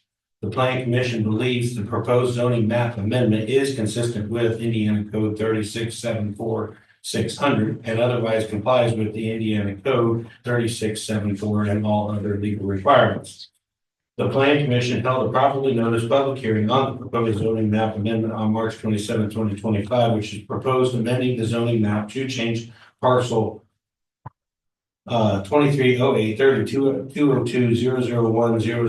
2308-3202-001-000-017 in Van Buren Township, Section 30 Township 20N, Range 7W. The parcel north of 604 North US Highway 41, Petersburg, Indiana, 4787. Approximately 11.799 acres from an agricultural district to a business district. When considering the proposed zoning map amendments, the Planning Commission paid reasonable regard to those 5 things that we listed up here. After proper consideration, majority of the Planning Commission members voted to certify the proposed text amendments to the Board of Commissioners with a favorable recommendation, unfavorable recommendation, no recommendation, and the vote for this recommendation was blank and blank. So here's how it matters. They're supposed to get that after you guys give them your recommendation. If you say, we don't want to do this, we're going to give unfavorable, and they don't do anything for 90 days, it dies. It's dead. Okay. Or if we say we want to do this and they don't overturn it or anything within 90 days, then it's approved. Or With or without commissioner votes? yes, yeah. So, but you can all, I mean, and you can say, we absolutely want to do this, and they can get on Monday and say, nah. And Sorry. is there any way to add some specifics to say, you know, with it being the full parcel, and since that doesn't even reflect their plan, that we would be unfavorable and just give like the specific reason why? You can write on there whatever you want. I'm not worried about that. Do we need to specify that for the commissioners? Would you guys rather it be in that kind of language? The It's statute not that just, it's the statute unfavorable. just says we gotta give a recommendation. We can write it on a napkin for all I care. Yeah. Like, we can do whatever you want on it. Well, it's not that it's necessarily unfavorable overall, but I do think that as far as the full parcel goes, we've arrived at least for me, I've arrived at the decision that it's unfavorable. I would feel more comfortable if it was a 2-acre piece that they were doing. So we could say I mean, because of the. They can still buy the whole parcel, it's just, they can split that Mhm. parcel off fairly easy, I mean. People do it every day. But that's not what they applied for here. Right. So we have to stay Yeah. true to their application. Yeah, So then if we change that, then we have to do another public hearing. Oh, yeah, you mean, we can't just write in there, only 2 acres now. Well, they would have to start over. Yeah, because that's a completely new amendment. We're only doing these 2 acres right here. We gotta publish it again. These are the 2 acres. We gotta give notice to everybody. These are the 2 acres, and we are back to square one. But you can get this done in 30 days. yeah, Okay, so yeah, I mean, we could be the But they same could do scenario, variance between them. we could call a special meeting, Yeah. uh, Be able to do it. advertise it, huh? You won't be able to do it in 30 days. There's not a surveyor that can do that 2 acres. Oh, true. True. Practically, how it's surveyed, it's an attorney. It works faster than it. Unless you pay $1,000 for it. 2 acres off of the. What? But they could apply for the variance of use in the meantime. So what what's the minimum amount that you guys could have that you could put your building on that you would be able to operate? I say minimum, not as in bare bones minimum. Yeah, so. Sounded like we need to go down some acreage. If we look at that from that perspective, we'll probably do that 3 acre. We had 2 planned, but that's just figuring, I just do, we got me plenty of space around the building, but 3 acres would be something I don't get for that approach. Does that allow you guys to come in? To the counter? But we can't. Agreed, so I'm just Yeah, wondering. yeah, I think, obviously, we didn't know, we applied for what we thought we had to apply for, what was what we were looking to buy. But to do business, 3 acres would get us on the roads. Get us going. Can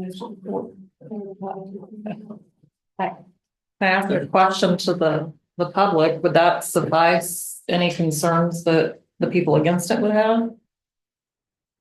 Once again, we don't want business out in our county, out of the country. There are places around Petersburg, just right across from the marathon station at 136 and 41, Bell Properties, they sold off property for private at 41. Why can't we develop that area? Or there's a place around 136, not far from the fairgrounds, that's for sale. 136 is a highly traveled road. Why can't, You're talking the same circumstance there as well. Well, You're talking a state highway, you're running the same. I think we'll have different bases, I think we're saying the same things. So. I understand that. I will tell you that property. First of all, we were very limited in what's available. The property that is there is at a very high premium that we're not positioning to pay, to be frank. So I think that's, this is, and you're correct, we first thought it was a Gutenberg zoning situation because of what we're told initially. Then if I'm not right on the edge, it's the first property I think north, if I'm not mistaken. So that, from my perspective, I was involved when we built the distant grub plant in Gutenberg. I was part of that project before Krupp back in the day. And in similar discussions, that was a very good venture, obviously, for the county, big employer.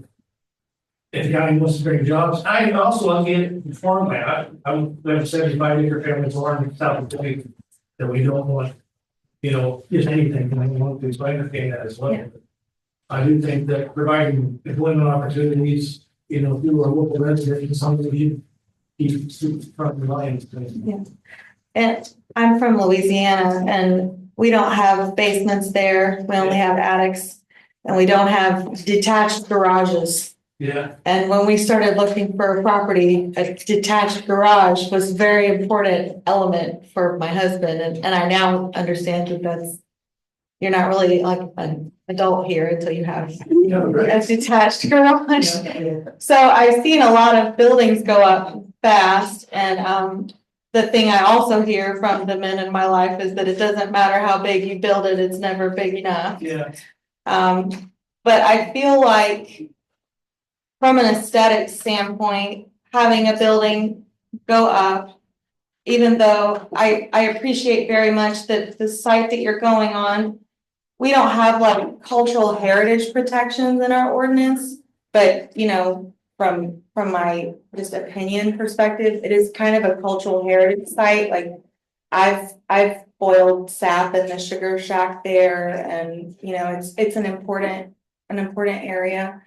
But I think that the business that you're proposing, one, it doesn't seem like it's going to be an undue amount of traffic coming in and out, especially if it sounds like you're building these custom. So it's not like you're trying to get constant throughput and foot traffic. And it's sort of going to look like a detached garage, which pole buildings pop up everywhere, especially on agricultural ground. So I understand not wanting the business, but at least if it does go through aesthetically, it seems like what you're looking at is just another building and not like a broad thing that's going to totally change the landscape. Does that make sense? Well, I totally understand. It looks like it would be a nice building, and I have nothing against Mr. Bowman at all. Oh, no, I know. At all. But it's just, Well, as I said, we can't see anything. Mhm. So what happens? You know, 10 years down the road, 6 years down the road. It's not working. Yeah. Now we've got this building sitting there. What's gonna come into it next? Mhm. That's the issue. So almost the variance of use would deal with that even better because it would be approved for this specific use. And then that slippery slope that the community is concerned about would be more tailor-made. Is that? If he gets the 11 acres, he buys this 11 acres, and then you variance this 2 or 3 acres. But then what is the potential for the rest of that? Does that mean we go through the same process and none of us can come in on that? 8 or 9?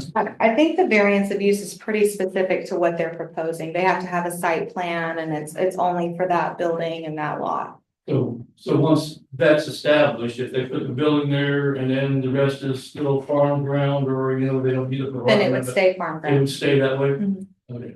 And And that. unless they wanted to sell a parcel off later, and then they could do the same, it'd be the same process. They'd have to go through the same process. Sell the sales ground and they can sell it to another business and then maybe go through the same thing. Yeah. Potentially, It yes. should happen anywhere along the corridors and it might, But because if we they set are. the corridors, here's the slippery slope of comprehensive plans. We can set the corridor. And everything from Petersburg, from 74 to, Odals, you know, that whole corridor, we can set it aside. This body can set it aside and we just tripped up everything that you guys said. Because it's already set as a corridor. We said so. Now, That's- if there was a like- change to a comprehensive plan, it would go through hearings and the public would have, you know, an opportunity. to That's a say. zoning map. That's if we change the zoning maps. The corridors would have nothing to do with the comprehensive plan. Oh, well, I was just. I mean, we have to go through public hearings. Yes. We can set up in the It would have, comprehensive it would plan have and to be a set public corridors. hearing. This is what we're aiming for, Yeah. and we can make it. So these are all considerations. we have When you to look said corridor, what is that potentially then? I mean, I understand 28 and 41, that's the areas you're talking about, correct? So everyone that lives in that corridor can be run roughshod, technically. Is that what you're saying? Comprehensive plans have been written in the United States to run roughshod over all the properties in a certain area that they are going to be rezoned as of a specific date. Yeah. I So think that, we can't, that, I'm not saying I would want that. I'm saying is that's the consideration, which is. but you have elected representatives that would have the final say on how things would get rezoned. And so it's not that the public doesn't have a voice and that kind of stuff can't be done without multiple hearings and workshops. So what I don't want to see is that things happen without people being aware. That's always been my issue. And so if that's your concern, if I'm understanding right, that it would suddenly magically be a giant commercial area, I don't think that that's what would happen. So you're saying it could be.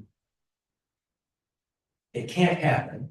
No, I didn't say it can't happen. It can't happen without voice from people.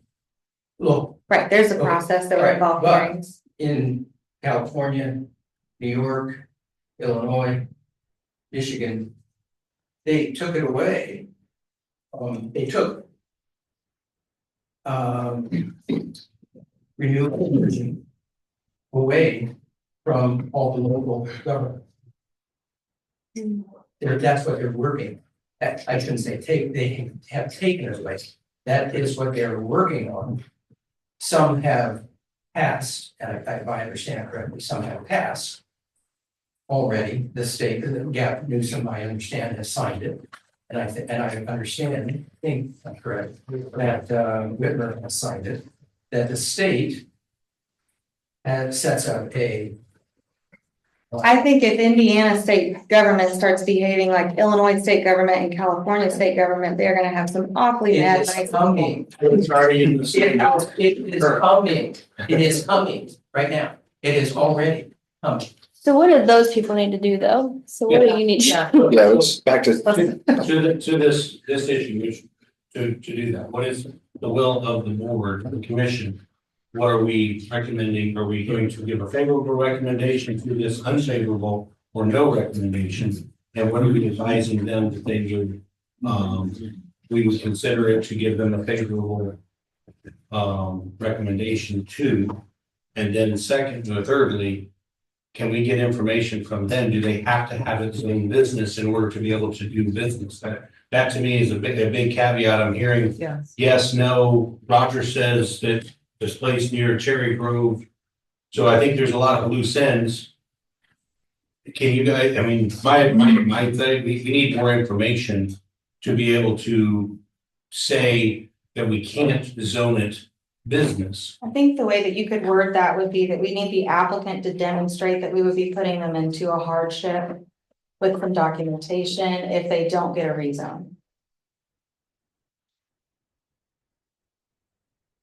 So we can, with that, you have to have its own business to do business And he there. said he would need to And you're, check. and you're gonna check on that. Yes. And then the question we've been hearing, that I'm hearing over again is how much land are we going to, if necessary, zone to business? Then they would have to And start. you're saying is 3 acres, which you would then have to restart the process again. And to be clear, you could do all that and come back here and still get voted down. I did. Okay. Yeah, And does that require a survey or just a legal description? I believe that requires. I'll defer that to You you. wanna know which 3 acres in zoning? I need the survey. I'd rather have, yeah. Just clarifying, just clarifying. I think in the ordinance, they have to present a proper map product with dimensions of all assets. It's something that we were missing in the variance request that we had this past week. Yes, I had not, the house that came in with the garage. Yeah. I looked at it, I'm like, where's the garage? Right, and we had no dimensions, yeah. Yeah, You know, so, and he was supposed to get that yeah. because Ethan, So, back to this. I think, I'd say we give no recommendation, because I don't know how to give, If we're prepared to make a motion, then we make a can motion, vote. there's no recommendation. And just ask for a question for clarification. What were you saying, Ethan, about the 36, whatever that was, that you can't? Oh, I don't think you can, I don't think you can achieve his end through a variance to the BZA. That's what I was wondering. But he could. But you did agree that the BZA is authorized to give him a variance. I do believe that the way that our ordinances wrote, it doesn't say what Indiana state law says, which is you can't do So, that. but if it says in our ordinance that he could have a variance, I'm confused on why you're. Sure, this whole process here, this idea that he's applying for this, it's only very lightly mentioned in our ordinance. You could do this, you can try to rezone. What we're doing here is governed by 4 or 5 sections of Indiana code. That's not in our ordinance, but it's in Indiana code. But according to our ordinance, he could achieve it through a variance, but you're saying that we are illegal compared to Indiana code, our No. ordinance is illegal? No, when you read the ordinance like you did, it says, hey, you can show up and ask for a variance of almost any, it doesn't give requirements on what the variance can be. It is the most subjective section, but it does give specific requirements and procedures on how they would go about doing that. So I just don't know why it's being dismissed as an option. Look, I'm one voice in the room, I'm not dismissing, I'm just But saying. you're the lawyer, so you're the voice that's gonna get listened to the most. My opinion is there's a section of Indiana code that prevents doing something like this. So your opinion is that this is not in alignment with Indiana code. Our ordinance is out of alignment with Indiana code. As applied to this situation, yes. This portion of the ordinance trying to do this exact thing that he's trying to do. I think Indiana code would step in and say, no, you can't do that. There's this rule right here. And this is the one I quoted. All I remember is 918.3. And I'll gladly tell you, I looked that up while we were talking about it. So I haven't sat down and wrestled through it. But that's me shooting from the hip after reading it.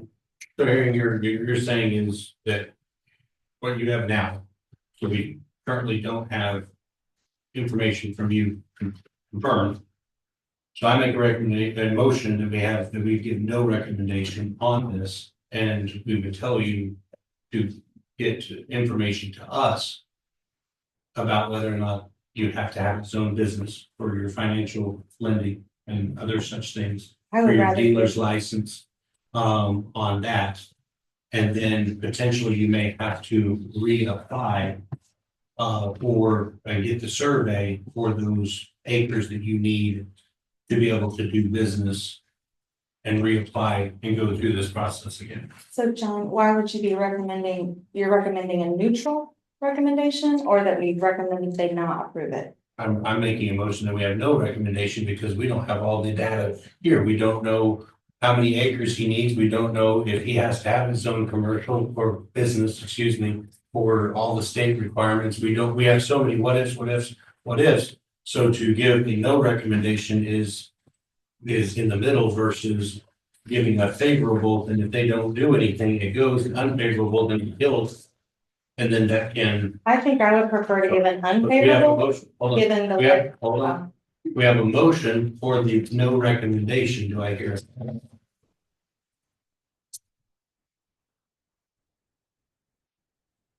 Oh. Goodness, right? I would second that. I would second that due to lack of information, and I think we need more. So we have a motion and a second on no recommendation because we need more information from the. Correct me on the term petitioner, applicant, I don't know what the term is, from the people that are applying for this. So motion on that, all in favor? Yeah. Aye. Aye. Opposed? So that's 4-1. So the only reason I would be opposed is that as written, they're applying for the full 12 acres. So I would have said no to the full 12 acres.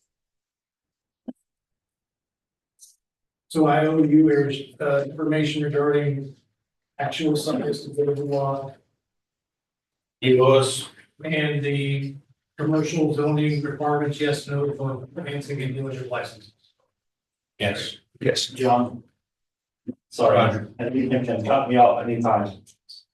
He doesn't owe you anything until the commissioners vote. Because now unto the commissioners may look at it and say, yep, we agree. And then all this is for naught. True. So it has to go to the commissioners. If the commissioners say, yes, take it back to the APC, then he needs to get you all that. But he said earlier, we are writing down the conditions that he had on there. He's with those three things, those are in there. Yes. Yeah, those are added. Those conditions are in for the NDOT, et cetera. Yes. State Department of Health. And Yes. That's the thing, you Oh, sure. Yeah.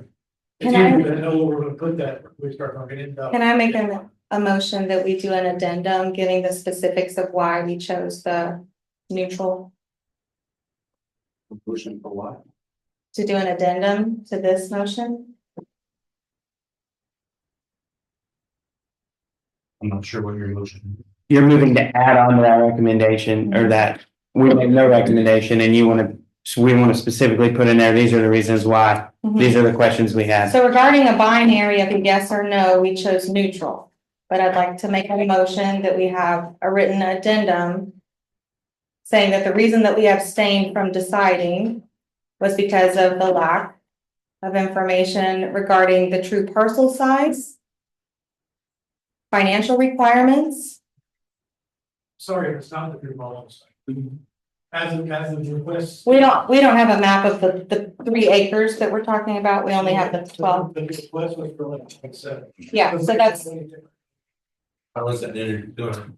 so I think what we talked about was if you reapplied, you would reapply for the specific parcel that you need, the 3 acres, right?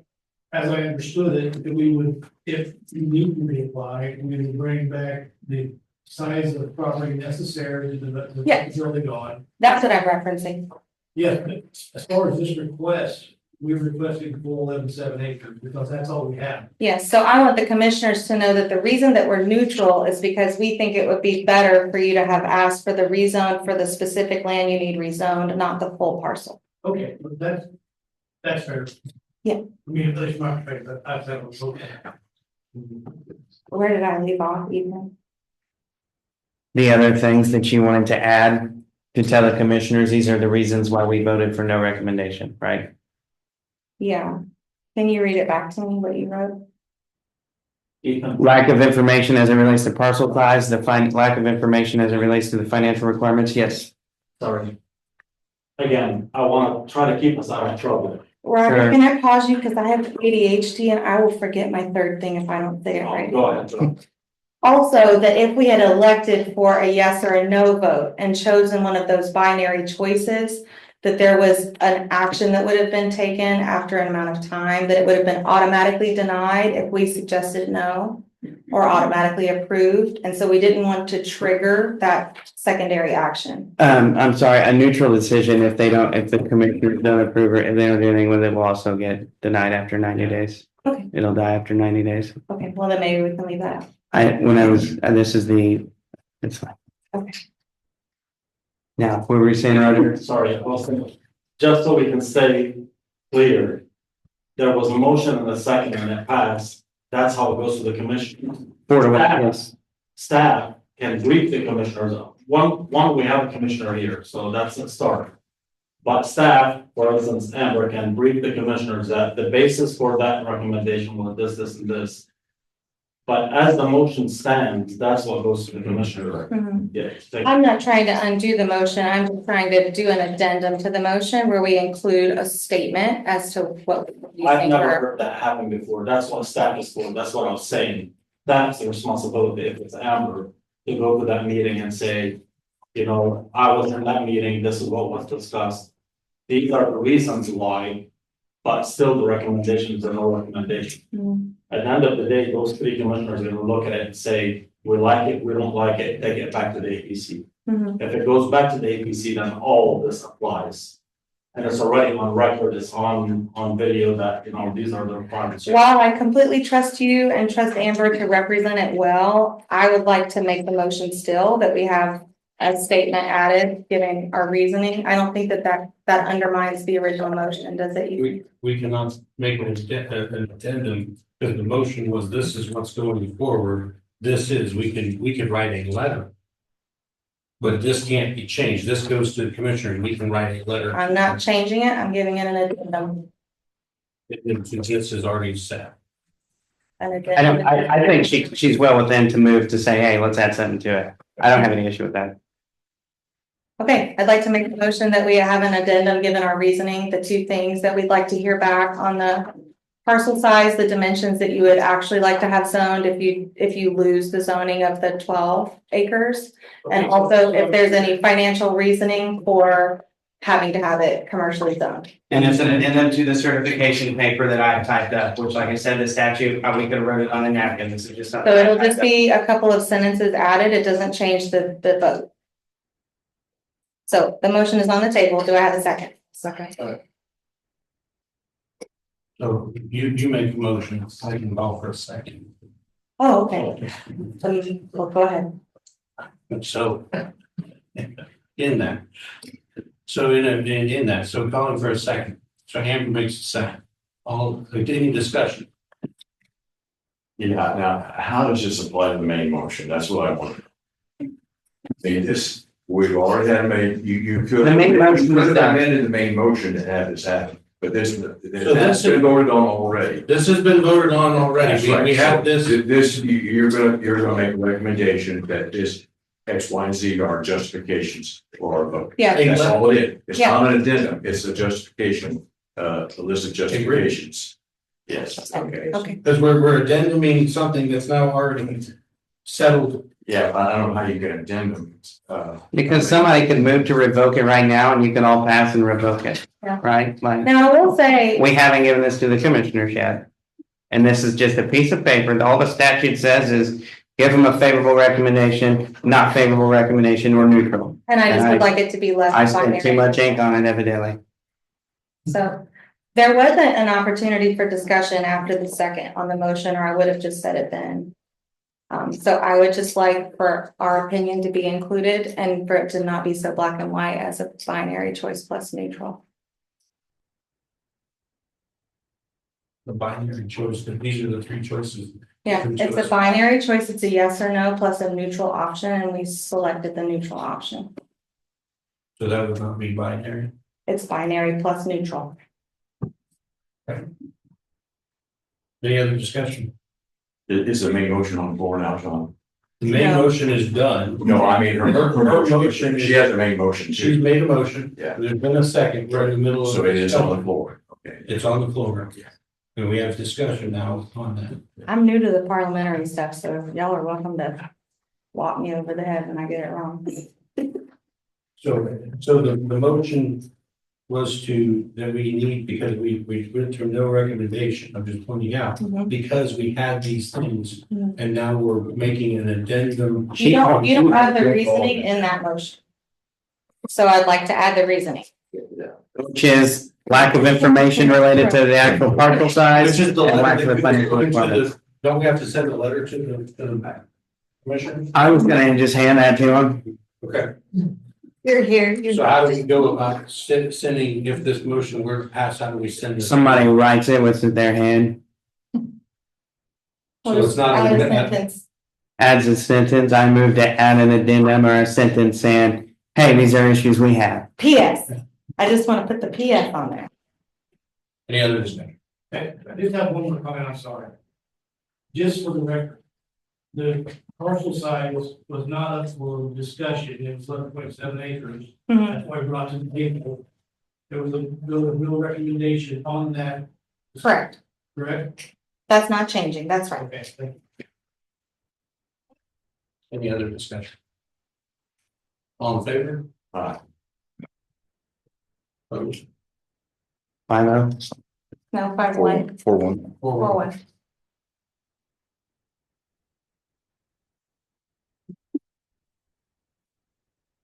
Close the public hearing.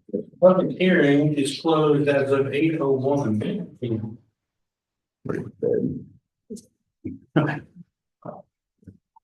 Next order of business of new Hey, business. John, do you want to give the option if anybody that doesn't want to stay, the rest of it? Take their order, just gonna move right into it. Okay. Okay. Can you just give it to Andrew afterwards? So we need to get to this document because we're signing a document, we don't have the wording on it. Give me to pencil it in. Yeah, just put a bubble. We don't know the parcel size. Or we didn't want to do the full 10 acres. So I think, we're going into a work session on this. I think Ethan is taking off. If I could, yeah, if you guys recall, I tried to quit. I still want to. Well, we don't have three sons that often, so I said, yeah, I can show up. If it's okay with everyone, I'd love it if I could get out of here. Thank you. Thank you. Moving And into. then we asked, Mr. Azar to be here for the rezone. He had messaged me, no charge to the county, he would be us to stay, and no charge to the county. I can't kick you out. You can buy it. So going into the study session, zoning purpose planning, reference study group questions, those are on the website, and I believe everybody here has those as well on the commission. We have anybody wants to look at? No, I didn't. No, I didn't know we did. So as we looking over these things, as we begin the discussion on this, I think these are questions we need to start asking ourselves as we look at all of these zoning ordinances that are coming to us. We have out there roads, and I'm not gonna get all the names right. Subdivision roads, we've got OSDS, we have even solar, which I know is a hot topic right now on that with those things. So as we look at the fundamental purpose of zoning, as I brought up in the discussion during the public hearing, our comprehensive plan, as we look at all these pieces, we have parameters that we're supposed to look at in everything that we do, manner of exercising planning, zoning, powers, purpose, countywide planning and zoning entities. I handed this out last Thursday on this. There's several areas that we're supposed to look. So as we think about as a APC, advisory planning commission, what is our fundamental purpose of zoning? I want to give these, I believe, like 20 questions or no, there's 30 questions. That spur our thought processes and get out there and start talking about what do we believe for zoning. So as we go, what do we believe the primary purpose of zoning in our county? I'm not talking about the Indiana code specifically, But we're supposed to be getting the feel of the county, those type of things. What do we feel the primary purpose of zoning in our county? Yeah, may I ask you a question real quick? You are not addressing any of the ordinances tonight, you're just talking about the process that you guys are gonna go through. We're doing a work session on that, of these questions. We've got 1, 2, 3 pages. But not specific ordinances, right? I don't believe I have a specific ordinance that I'm discussing. You guys have a great evening. I can leave us so soon. Bye, Roger. Thank you. I told you. So if we're just kind of brainstorming on what's important, Yeah, I think it's very important for us to, one, protect the county as a governing body, protect the residents that live here, and to have reasonable zoning for development. Anyone else got anything else? Those should be our three main goals. protect county, protect residents. What was the third one? Sorry, my fingers. Reasonable zoning for development or future development. Reasonable zoning for future development.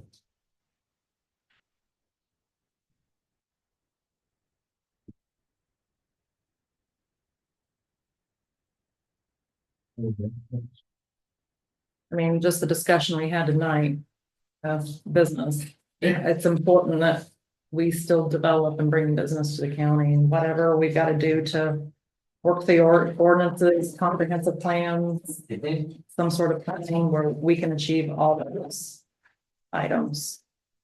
We've got to. We can't keep everything out.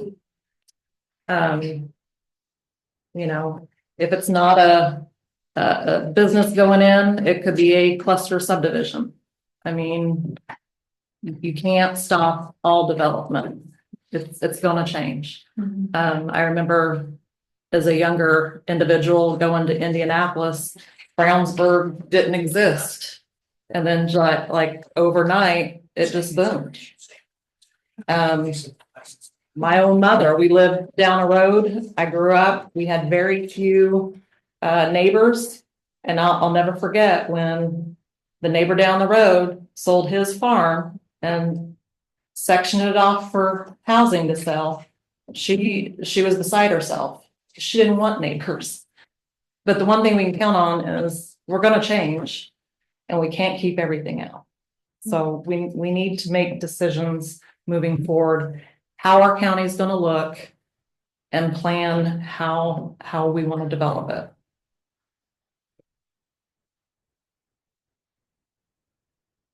And protect the residents and protect the county.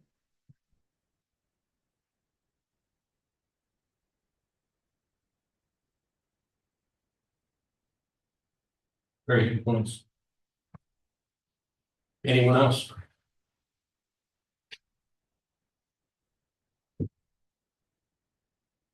Jim, our council representative. Oh, I was down to number 2. I mean, everybody has their own personal space. And that goes with property space also. And it has to be more clearly defined. Those are just a broad terminology, you know. I can't get in Lexi's, you know, I can't get in her space now, but you want to get in my property space too? So I think we have to take that into consideration. Yeah. Okay. Anyone else? Beginning.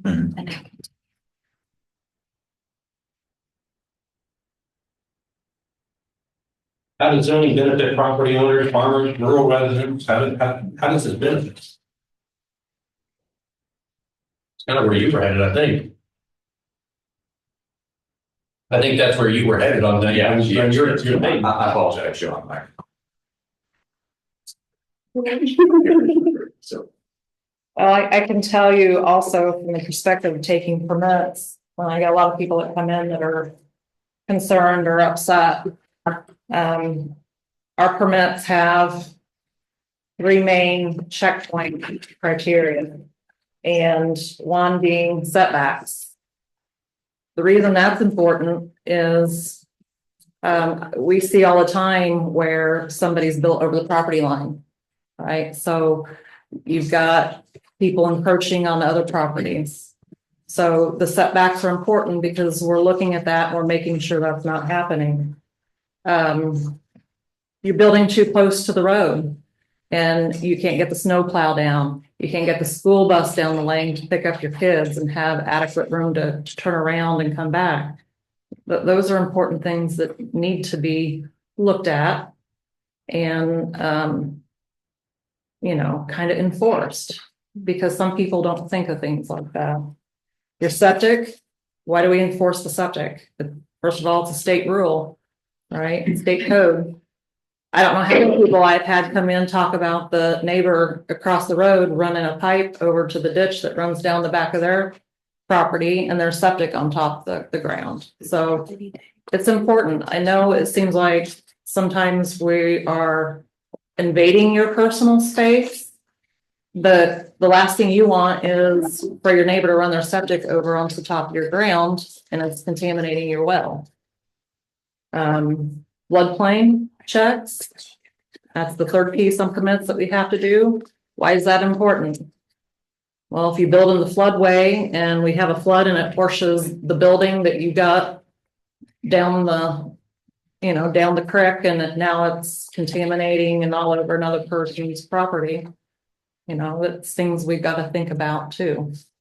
So it is important to have some zoning. Again, the intention is not to encroach, but we've got to find that balance where we're not telling the owner every little thing they can do on their property, but still protect everybody. Mhm.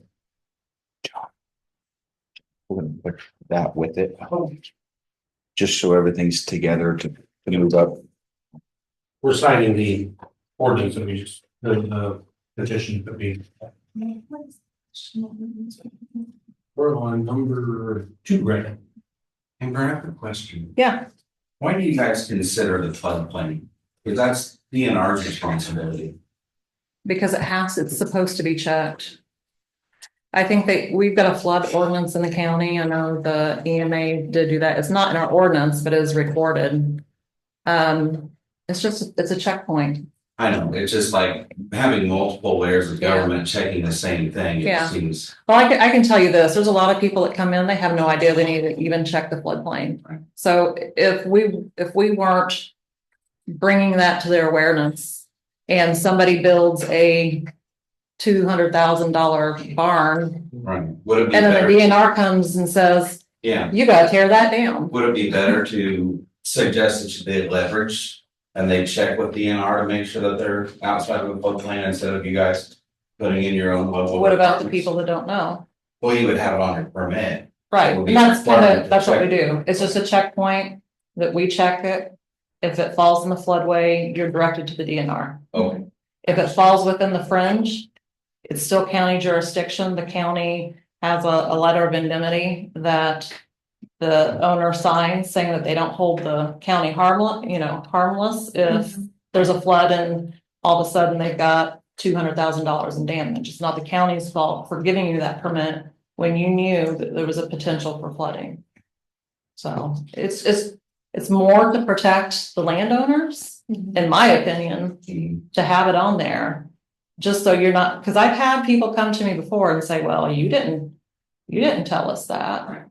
Well, if somebody comes in and who knows who they're going to talk to, they might talk to the new person or the part-time person and they say, oh, you don't need to do anything. The next thing you build something and you're being asked to tear it down and you get a letter from the lawyer, you're going to be really upset. It's just a protection. One thing that I was interested to see in some of the correspondence surrounding some of the bigger solar projects here was that those projects are subject to federal statute. Like they will eventually have to do their NEPA, and they may even have some species assessments that they have to do, and they're going to have other EPA requirements. And it was interesting to me that the multinational corporations were able to say to the county, well, the way that your ordinance is written, we can get your permit before we do any of that due diligence. And that always struck me because there are such wonderful programs in place that force giant projects like that to look at every way that they're impacting the environment in the area. But right now, the way that our ordinances are written, we actually give them a pass to get our permit first before they have to approach the federal government. So normally you would approach the federal government as soon as money starts to change hands and there's a nexus of finance. So that might be something, it's great that we have an indemnity clause that they have to sign to protect us. But I think if it was built into the ordinance that we were like, hey, you need to satisfy all of your state and federal obligations and show us that as you apply for the permit. And I wish Roger was here to correct me if I'm wrong, but that would at least like slow it down. Because once they get our permit, then that actually changes how they approach the federal government, because now they're an official stakeholder in the area, so they have more privileges. Whereas they would have to just do it as an applicant otherwise, so it's a good point that there are so many other agencies and laws that manage the environment and even, I think, some of the economic stuff. That we could defer to just with some simple language changes, like, hey, you need to satisfy all of your other requirements before you come in here. So on to that, we farm over in Warren County and have nobody's backing wind turbines Okay. on the farms. And they have now come in and selected certain wind turbines to do bird studies on. So now their footprint went from this to, I don't know the exact measurements, but say a 300 by 300 foot square around this wind turbine that has been seeded to grass to do studies on birds.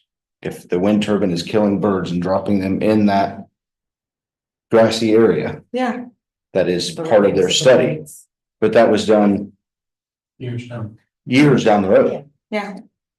So it's, I mean, there's a lot of things to consider. And they definitely still have say, once they get those federal permits, the federal people can come in. Like who knows what law changes would happen. Right. And we definitely need to beef up our requirements for. You know, and I don't know what federal law states on those, but what if they built all those wind turbines, Benton County, Warren County, wherever, White County, and they come in and do these bird studies and say, you're killing too many birds. Yeah, it's more likely that they'll find dead Indiana bats, which is What they do now, an endangered species, what do they and then do they'll then? shut it all down. They've got 500 dandelions out there blinking tonight. No, I'm shooting from the hip here because Dandelions, what do you mean? the wind turbines, or they just popped up dandelions because they're a nuisance. Oh. Those are herbal medicines. Yeah, that's what I was thinking too. Actually, I like dandelions, but. So as far as to answer the question, we're on number 2. How does the zoning? How does zoning benefit? Overall, I mean, all the zoning, I Like, don't mind going into, we mentioned specifics, I'm saying all the zoning, because if we look at the American Planning Association, they've got recommendations for us for lot more zoning. like, we're little guys and like there's not much like shouting and jumping up and down we can do as a county. But by getting on the books and getting official, we give ourselves more of a voice. Like, I would love to think that we could do things without zoning, but to me, when you don't have a regulation in place, it's the little guy that gets hurt the worst because they don't have any leverage or a way to. Well, and if we didn't have any sort of zoning, this whole 2 hours leading up to this conversation now would not have happened. Yeah. I mean, they could just walk in and done. Yeah, true. Sold the land, shakes hands, bye, thank you, Yeah. and built. Hog farm. So not to jump over number 3, remind me to come to number 3. I think that goes to, so how does zoning impact property rights versus personal freedoms? So if it could say no to the landowner selling to the other potential landowner, are we telling that the landowner, they can't have that money in that zone? So question number 4, how does it impact property rights and personal freedoms? Well, I mean, it comes down to the letter of the law, and in our ordinance, the BZA has a lot of subjective power. There's even a clause to decide if you think that it's a moral business or not. There's in the special exception, which wind is held to, but we don't have it in solar, although I think that you could still use it. There's a visual change, so the neighbors can come in and talk about the visual change. And, you know, if the businesses popped up around that one and started changing the whole landscape there, it would change the nature of the way the other property owners were enjoying their property. So it's a delicate balance and probably one not best left to chance. So you have to have the ordinance there. And what I really don't like is when we have all of these hearings to try and do something opposed to the ordinance. So we're like, are we gonna do a variance? Are we gonna do a rezone? It's like, if there's a real problem with how we're governing, maybe we should change the governance document to reflect what we wanna do. Like, do we wanna have areas that are commercial? Like, let's be proactive in that way. And I think it would be more valuable time-wise to sit down and look at the maps and identify areas that you don't have pushback from the public. Yeah. To create business districts. Yeah, like, do we have 100-year-old farms, you know, that we could set aside as cultural resources? Well, you know,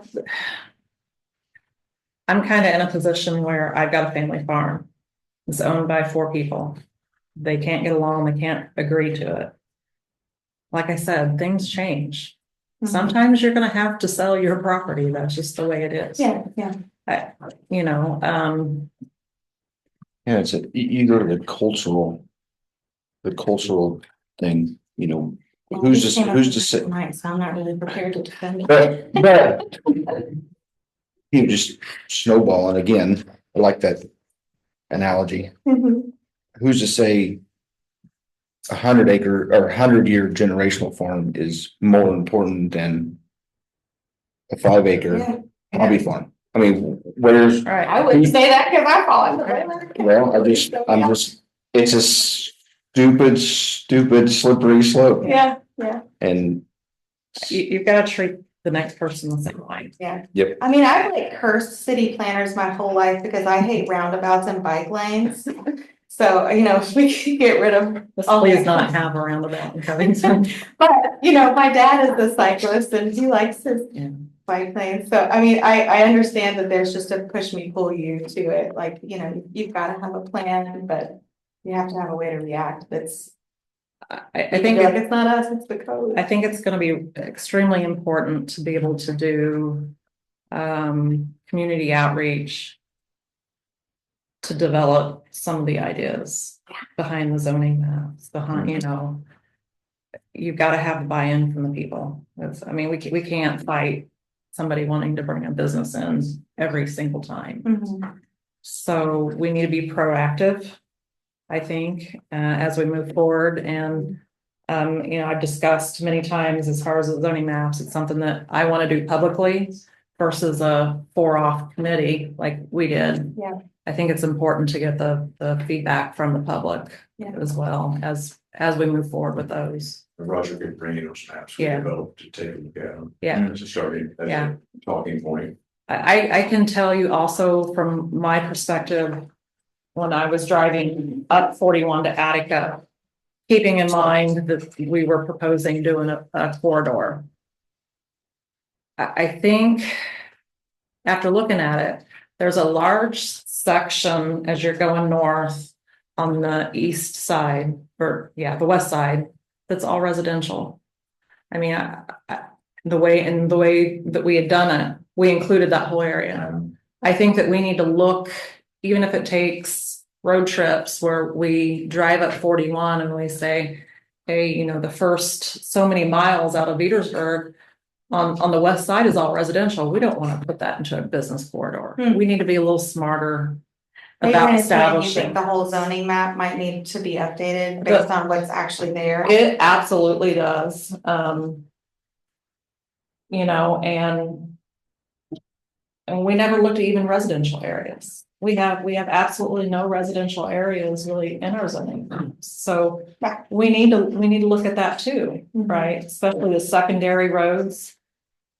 We might want to put corridors along secondary roads for residential, you know, 500 feet, because that's going to be the logical place. And an individual's gonna look to buy, Yeah. to build a house.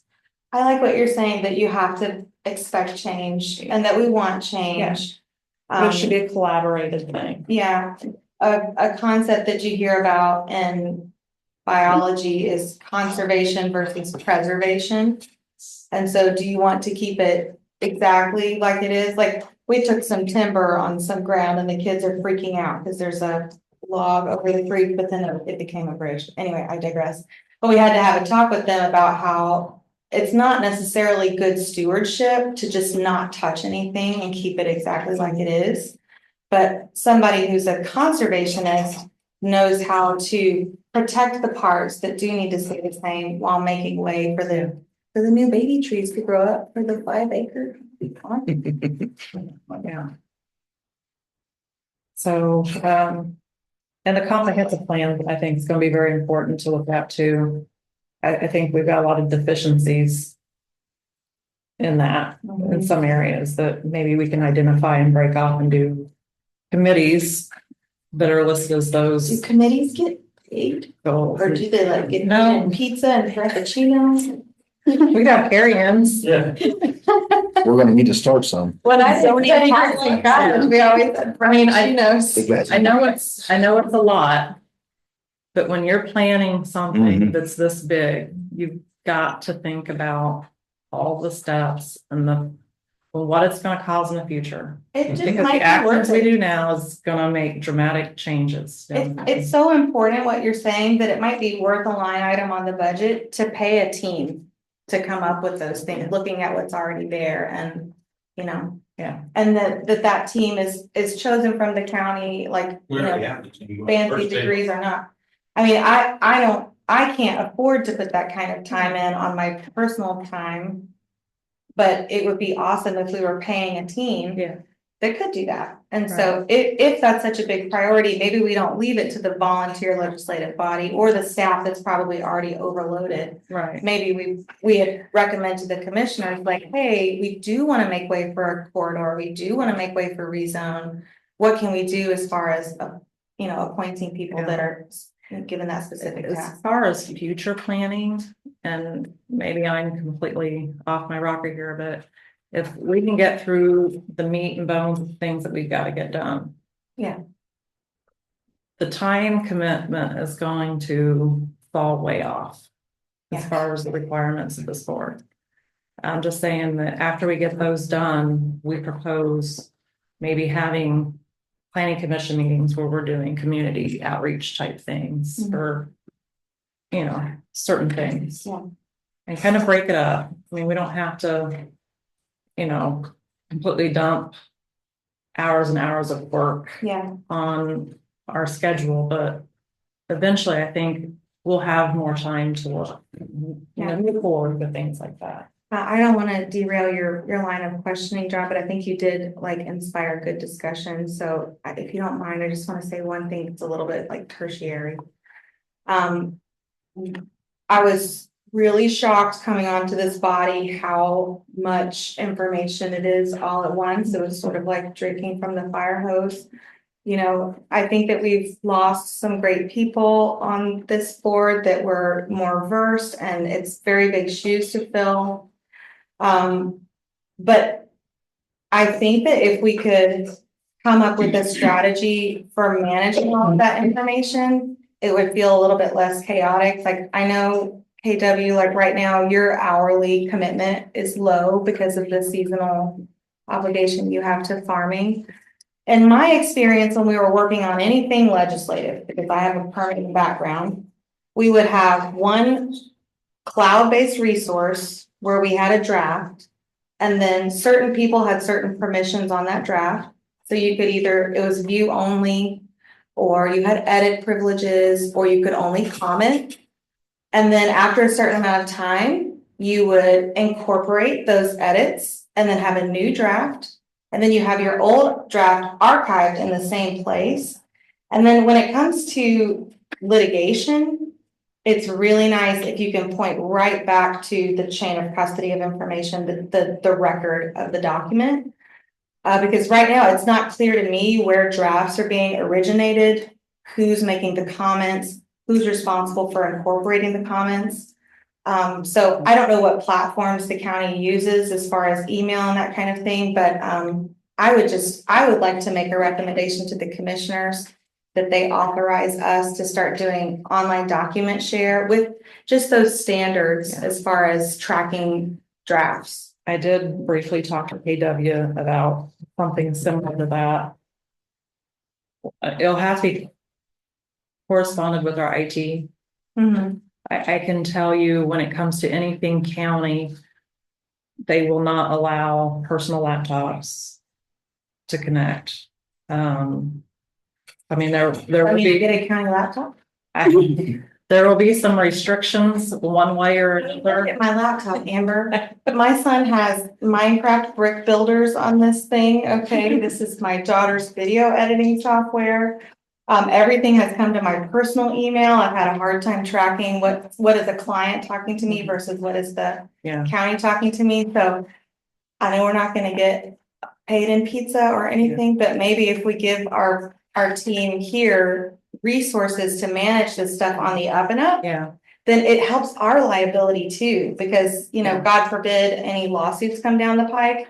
I have not been very secure with county information. I would like to maybe have a discussion, or the commissioners have a discussion with Ethan as far as what we can do if it's a matter of allowing somebody to use a personal computer to log in remotely, and they're not going to allow that. Is that something that we could do cloud-based outside? I mean, you could do a VPN to log in. Have to look at is open meeting too, because we can't manipulate, I mean, one-on-one emails, but then you start with too many people and all of a sudden, there's a sunshine law or something like that kicks in. So I'm not saying, I see what you're saying. I'm hoping we can get, once they get this torn down, I'm being told there's supposed to be an update of 2 of these and they're gonna be better, and I'm being told what's happening, so. It could be that the documents, if there's a working draft, it could be that it's posted where anyone with the link has a view privilege, so everything is done in the sunshine, you know, in that protected space. But that you have the people who are working on it, able to work on one cohesive draft, because eventually, if you keep bouncing drafts around, you're gonna have a versioning issue where you can't bring the old version into the new version without totally starting over. So what we're discussing tonight, I mean, that's going off of where we're at of the. I realize. So should zoning be minimal and flexible, or does strict zoning protect land values and community interests? I've had people reach out to me and say number 3, so I'm connecting 1, 3, and 5, is we should do away with all zoning, go back to no zoning whatsoever. One person told me to go back to I don't remember what an original zoning was, stated to me was we should go back to just what we had originally the first time we put zoning in place. We had no zoning, and we would have a landfill, and we didn't do zoning.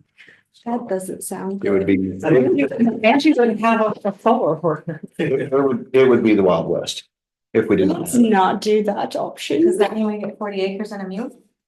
That was somebody else's. So so creating proactivity is what I wrote after number 4, in us saying what we are doing, and that pushing out to the public is. There is, I mean, excuse me, you mentioned is the fire truck not being able to go down the lane. I mean, if they make the thing too narrow and the fire truck has to turn, well, they're longer than the average car. And they're sunk into now we gotta pull the thing out, the house is burning down. I'm not trying to make, all the what if situations. This is where zoning does help. It only To help takes, safety, convenience, and welfare. it only takes one occurrence for everybody to get. And everybody does something, and that's you called it, the delicate balance. I think it's our job to kind of forward think and try to identify the what ifs. So with forward thinking, where could this go? Where could this, what can you use zoning for? Forward thinking. So let's go one ditch, the other ditch. What are things out there right now underneath the zoning that they are pushing bigger? You mentioned federal government.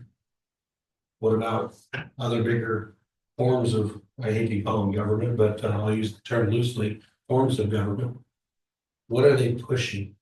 What's coming down the pipe? The pike or the pipe? Whichever. Because it might be the sewer pipe. Yeah, that's what I'm worried about. I mean, we have. My biggest concern is the pipelines. Now, Speak more directly with pipelines. the CO2 carbon pipeline, sequestration, this, how you. Sequestration. So Indiana is one of, I think, 2 or 3 states that allow carbon to be pumped into old abandoned coal mines. What does Fountain County have a lot of? Old abandoned coal mines. So, they run a main trunk. They did eminent domain in Terre Haute to run the pipeline. They ran the pipeline through right of ways along 63 up north. It would be very easy for them to send a chute over into Fountain County and use our old coal mines. That's what I'm worried about. I don't know if it'll ever happen, but There is it a proposed could. map out there coming from Linden, cutting across. Coming out of Linden, cuts down more or less through about middle of Mill Creek, cutting over till Silverdale. That area, there's a drawing of a possible pipe. Yeah. It'd be very easy for them. They were able to gain control and to access the coal mines. I mean, you can go to look up coal mines in Fountain County and it'll show you where all the shafts and stuff are. I mean, it's peppered across the southern part of our county. I know we got a lot to do, but I think that's something that we need to probably move forward on. I know Warren County is already 3 steps ahead of us on working on the pipeline ordinances.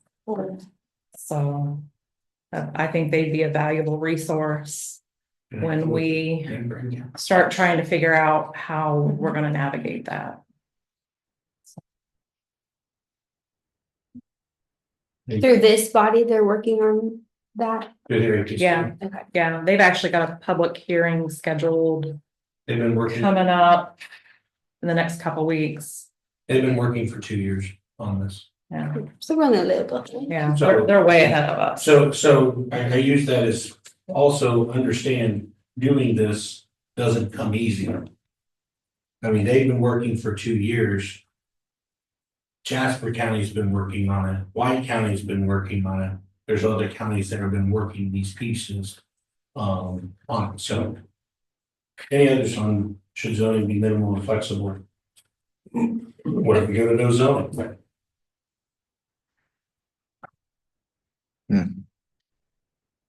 And please note, I'm not advocating for any of this. I'm asking questions to spur you. Some may be emotionally charged just to spur a response. Are you wanting the public to? I mean, participate and respond? here after number 5, I'm gonna punt to the public on this as we're having the study group on it. So we're gonna go through 5. That's why I broke it up into 5. So fundamental purpose of zoning. Hearing from you as the public, what does the public have anything to help us in the study group? Here, we're beginning that proactivity. Sue. Well, back in 2008, as I said, that's when we initiated zoning in the county to stop a landfill. So I believe that we do need things as zoning ordinances for anything commercial, subdivisions. But for a resident out here that wants to put up a tool shed, build a home, they should be able to do that without having to get a permit and say, yeah, you can do that. It was supposed to be simple. When. This should be minimal on the landowner. Minimal. We need common sense type things. Well, I would hope we would have common sense people, you know, if they would build right on the property line. And then we told, well, we're gonna have to tear it down, that's their problem, right? Common And sense. yours if you go to a big court battle. So, But, you know, we weren't supposed to have to be, on the permits charged. You shouldn't have to be paying a permit to come in this county. I would absolutely agree with you. So, Flush that out. hang on. So you said we shouldn't charge whom? A business? No.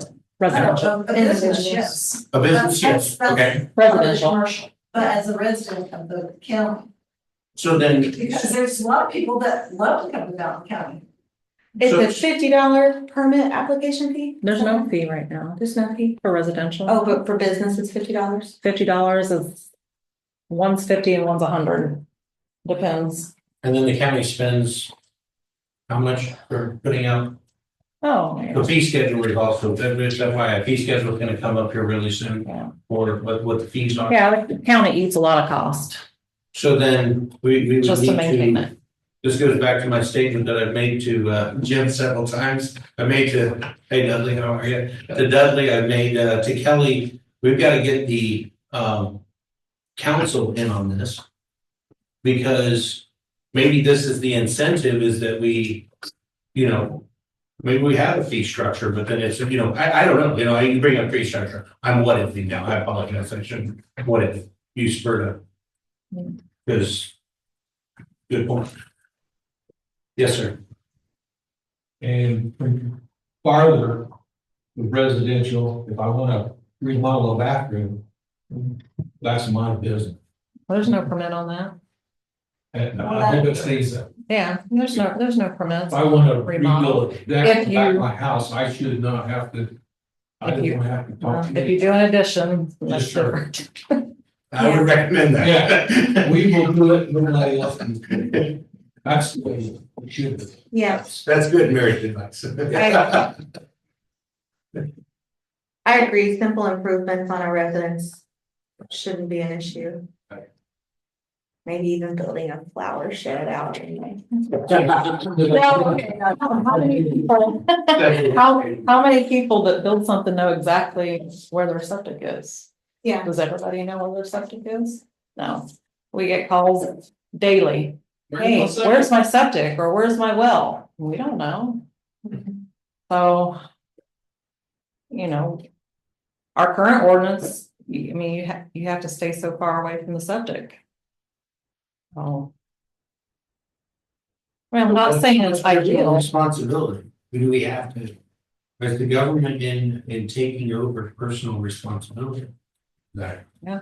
Because if you build that, I think you said a deck. You build a deck in the backyard.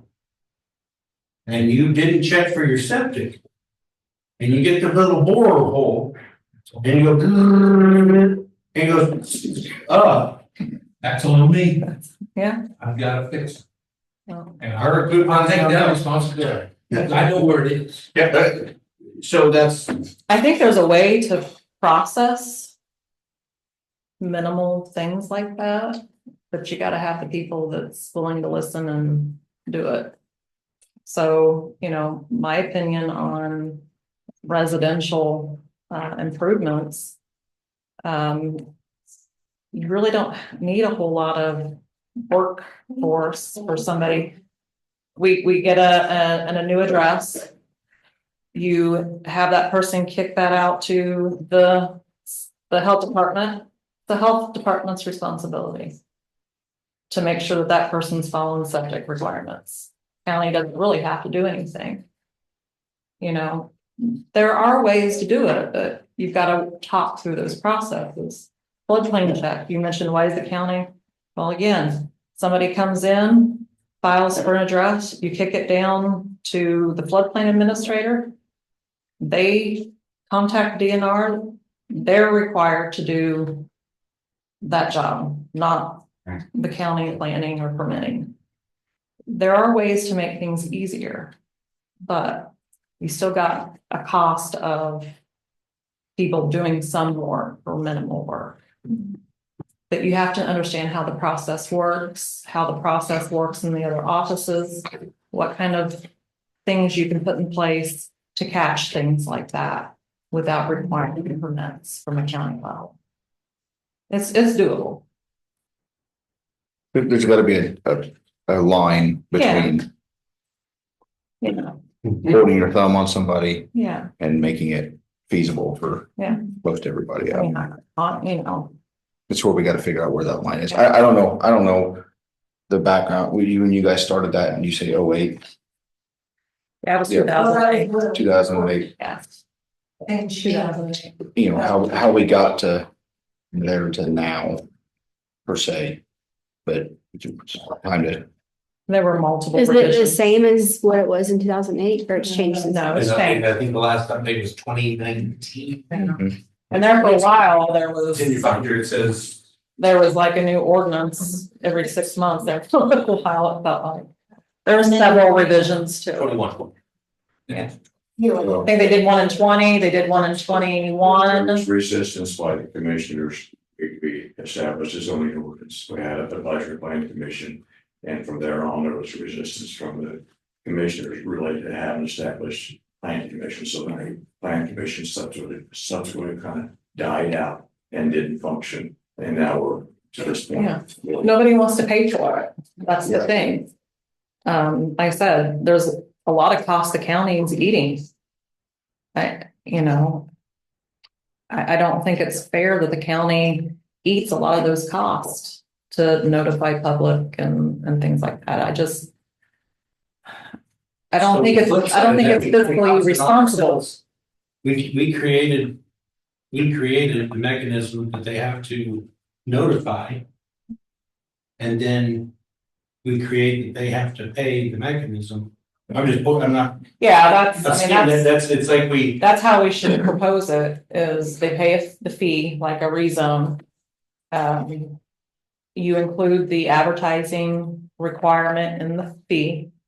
And then any adjacent landowner that needs mailing, they need to pay for it. It can be a quick calculation in the assessor's office, how many adjoining landowners there are. It's roughly almost $10 to send out one mailing. So just the rezone we did tonight, we sent out 9, that's $90 at the county 8. A gap that I see is that even where the ordinance is common sense and was kept really simple, I don't know that it was ever like really worked into the whole way the staff is run at the county level. Like the roles and responsibilities of each person at the county level, I don't see them really reflected in the ordinance. And the tricky part there is then people end up wearing multiple hats, which like my mom would say, bless their hearts, like they're doing a lot. And there's if you know, you know, if you don't know, you don't know.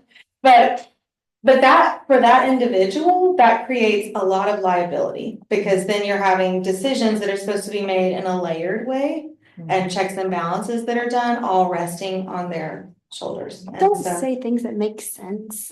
So I think a good first step maybe that we could do just for transparency for the county would be to put together an org chart of roles and responsibilities so that when they see something in the ordinance, they know who the face of that is at the county level. And then that would also help tease out anybody there that's just got too much on their plate or is wearing too many hats. And then the commissioners can respond by developing whatever they need to develop to better support the ordinances that we're not enforcing, but that are trying to be enforced. Well, there was a lot of lack of communication between departments, I think. I mean, when they changed the 1 acre rule for buildable sites, it was a year before the GIS person that does the splits even knew about it. Where's the GIS person? We need to have them in here running stuff on. Oh, that won't work. Sorry. But so I mean, it's important for communication between departments, for sure. Well, actually, sake of time, let's get, Well, can we pause this? I know we only got through a couple. We saw the work session on the subdivision ordinance, but we've got public comment. I want to make sure we're not. Oh, yeah, because some people. Holding the people, hostage. On that, a couple people. Too late, John, you held them hostage already, I'm sure. Carly, said later.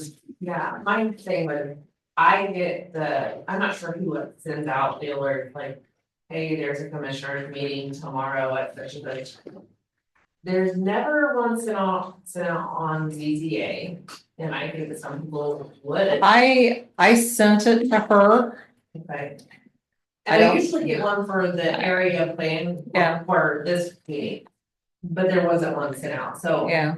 I don't know who's. Is that a staff member? It's EMA, emergency management. She's got. I've already. We're working on that.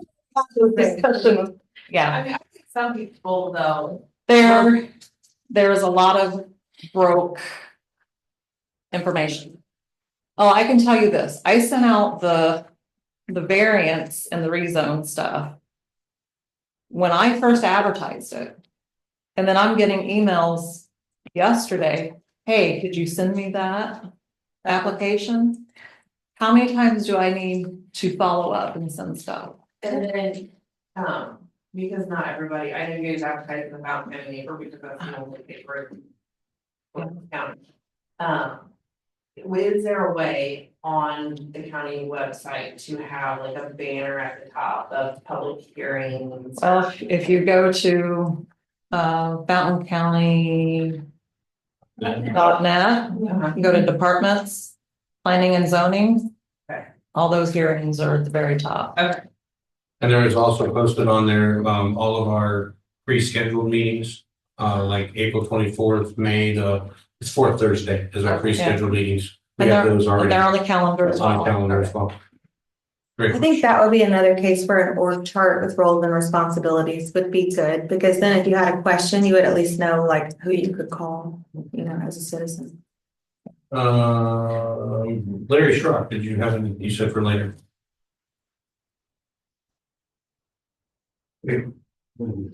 It's not quite in, well, it's been discussed so far, I guess, maybe.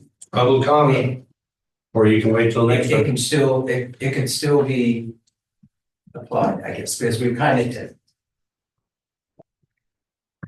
I've read, again, I mentioned the thing that's going on with different states, California, New York, Michigan, Illinois. And I'm hearing that it could be happening here, that the state will take over certain aspects of the renewable energy stuff, right? So it would take it away from us, from local. It would override it totally. We had no say.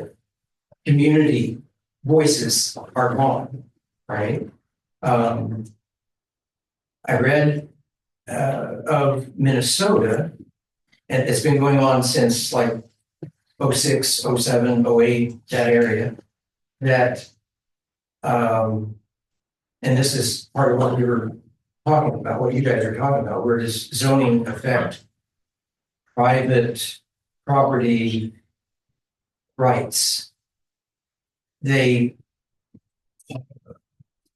took private property rights totally away. You couldn't do whatever you wanted to do, and then it's to the point of bringing litigation to the Minnesota Supreme Court, and they wouldn't hear it. And so and it was rural stuff, so can you have chickens? Can you put pigs on your property? You know, that kind of stuff. So that they formed the organization We the People. I shouldn't say that. That wasn't quite right. they had an organization and they were saying, we the people have the rights. And they wanted to, they talk about the Constitution, what the government was for was in the Constitution, the government was for protecting the people. And even the local newspapers said they decided there were so many people that were writing in for that issue in favor of the issue that we, the people, have the rights, the property rights, that the editor decided they weren't going to publish those letters anymore. They weren't going to, they didn't, so the people didn't have a voice anymore in the local papers. That's why they make AR-15s. And with that. You know, with that, we should get rid of the metal detector downstairs. So my issue is, this is huge. Where we are is huge. And you're talking about drinking from the fire hose. With the information, it goes way beyond. It seems like a little decision, but there's huge ramifications down the road that are already in the pipes. Unintended. Oh, sorry. I'm on we're right here. Like he's on top of it. Unfortunately, the only people that have the majority of the power are the lobbyists.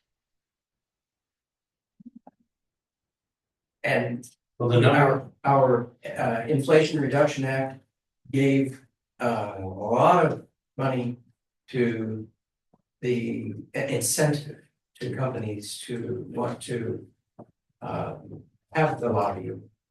And that's where Newsom, Whitmer, Ochoa, Pritzker all had huge donations to their campaigns and different things under them that made it that they might have passed, that the states had the control and bypassed the local lobbyists. Yeah. To your point.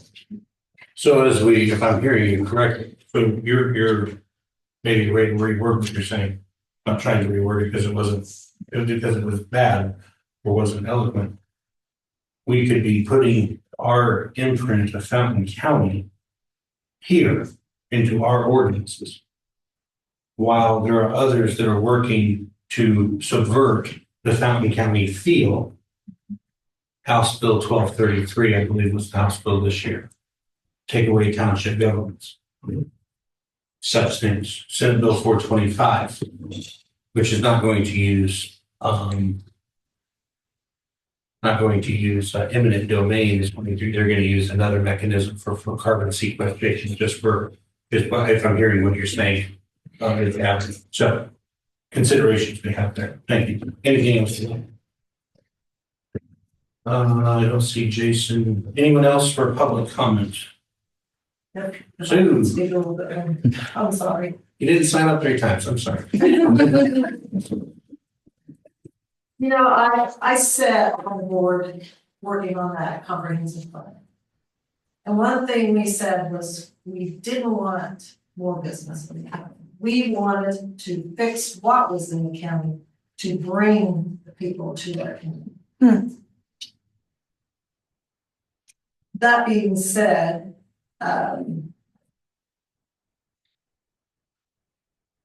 just because 41 might be a corridor, that should not open that up for businesses. And when she was talking about the business that was car sales, that business has been there for over 60 years. So I said it was grandfathered in. Right. So don't try to portray we have new business out here in this area, because we don't. Yeah. You know, and I feel that businesses need to stay within the town district for your town sewage and water. You know, we're talking what's out here. That's true. You know? So you said that you discussed that you didn't want new business for the comprehensive plan. Yeah. And that completely contradicts what's in the comprehensive plan. Which I So- don't understand that. We didn't want big business in the county because people love how Fountain County is. And as far as, putting up, I'm not in favor of subdivision, but if people build a few homes, at least you know it's gonna be a home. You bring in a business, you don't know what's gonna be in that business in 6 to 7 years down the road. True, but it's the American dream. It does say in the comprehensive plan that you wanted it geared towards municipal areas as much as possible, you know, putting like with like makes sense. But to your point about fixing what's already there, I think the idea of looking at what exists and drawing the zoning out, like what you said, might be a really good first step so that everybody can kind of have a visual representation of what the organic development has already been in the area or the historic, you know, businesses. And if we were able to create a few products like that, where we're just putting it on one page and we can see really clearly, like, what is the state of the county? What is the state of the county government? How are we sharing all of our information? I think it would put a lot of people at ease just to know that we were doing so much due diligence to bring information to light and not leave it buried in the ordinance.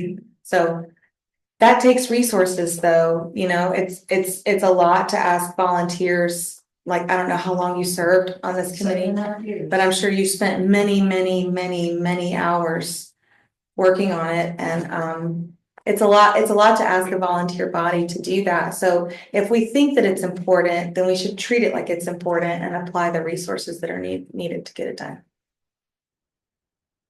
So on page 18 of the comprehensive plan, commercial growth for the most part occurs within the incorporated areas that have planned zoning and water and sewer utilities such as Covington, Connecticut, and Petersburg.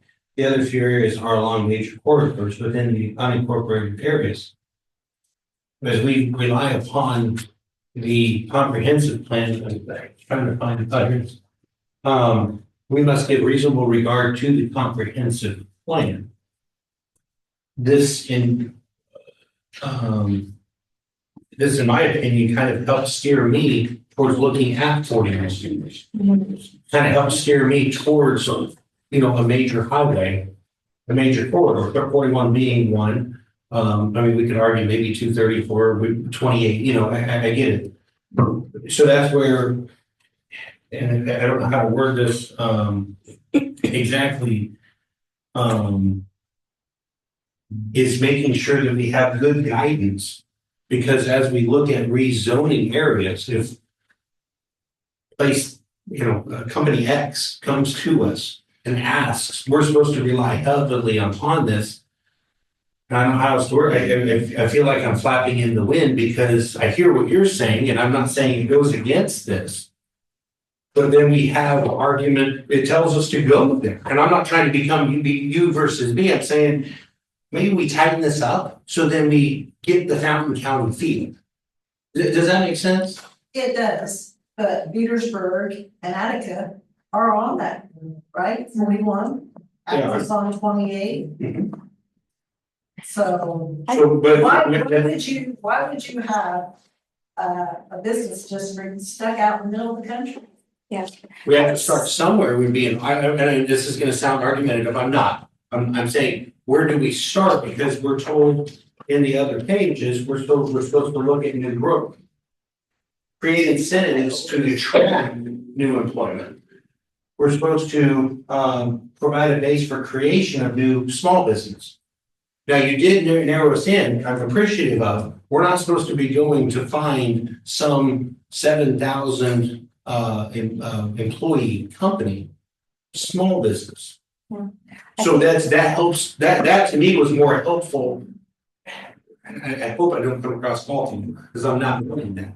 And on it. And that's where I'm saying is that we tighten this up so then when the next zoning ordinance comes, the rezoning request comes in, we know more to work off the comprehensive Can I just make a Go ahead. point? If we only looked at Attica and Petersburg and Covington, we have no jurisdiction over those areas.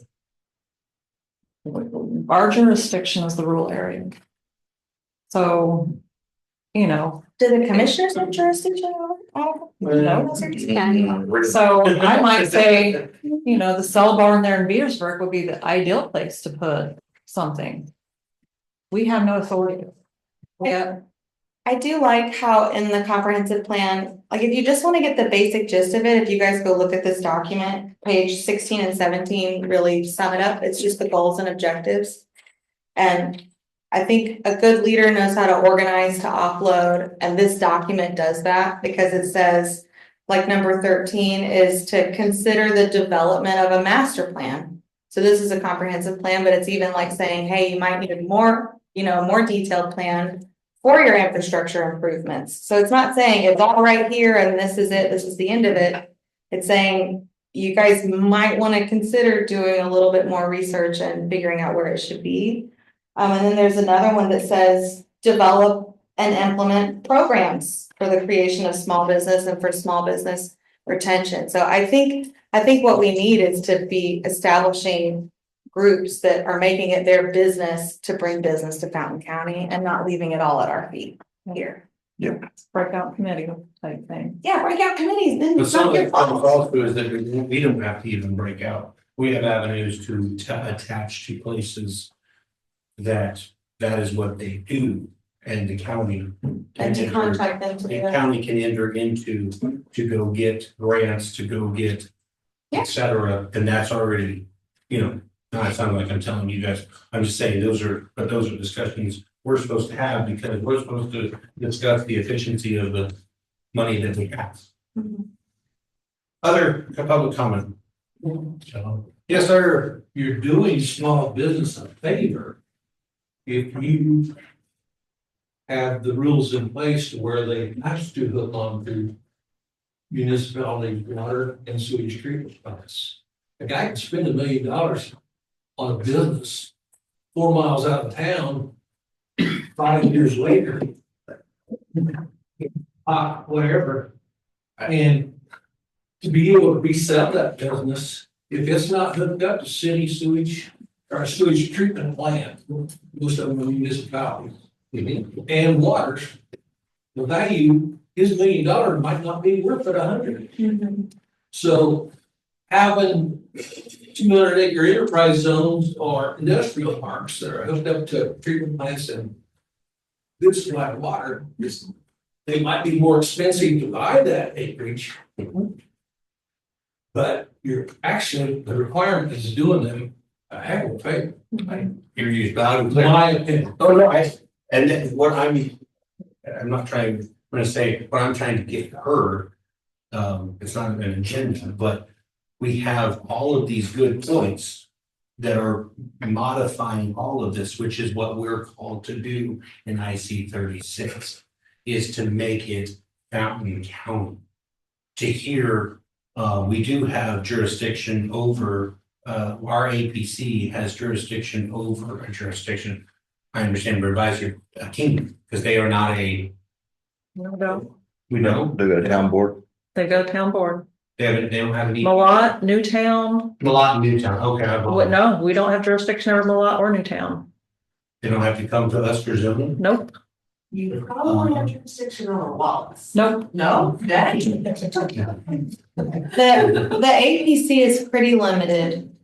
We have, it says the plan commission has the authority to conduct public hearings and make recommendations to the commissioners. Right. Only regarding the adoption and amendment of the comprehensive plan, applications for amendments to zoning maps, applications for adoption or amendment of landfills, and amendments to the subdivision control ordinance. We can also make recommendations for the amending the zoning ordinance. So as far as like pursuing, committees or even defining the corridors, it's not under our purview. We would have to go to the commissioners. The reason we recommend to the commissioners is because we're the mouthpiece of the public. we're supposed to, you know, be the middle piece between what they want and what the commissioners want to do and try to come together with some sort of agreement so there's not so much pushback. Yeah, and it seems to me like the two mechanisms for doing that, the only two that you have is to change the comprehensive plan or change the ordinance. That we can make recommendations that those changes are made. Yeah. The minutes from last time, I didn't get to sign it. Now, do I sign it Nope. because I wasn't here? No, she can't sign because she wasn't here. Yeah. So it's just myself and Jim. Anything else? We will be continuing through these, on this. So, I would encourage the public that is watching, the public that's here. These are questions that we will be asking ourselves, on this this is going through, as we were established, Jessica just mentioned, we're established the establishing, and the things that we have that we're supposed to talk about. The establishing document is IC 36 and gives us the parameters by state law, what we are supposed to do, and we have to adhere to that as well. So on that, I have a motion to adjourn. Jim moves. Second. And these are on the website too. AW seconds. All in favor? Aye. Wow. Thank you all for coming again. Thank you. There you go, Don. I have got an ice pick at one. Oh, the sushi place is closed. Oh. I overpassed my wife by the 5 o'clock. It's cold, I guarantee you. It heats up. Keep that Did in you, it, yeah. did you turn that off, Amber? Huh? Did you turn that off? Well, everybody knows my pizza's cold now. My favorite, ham and the sausage thing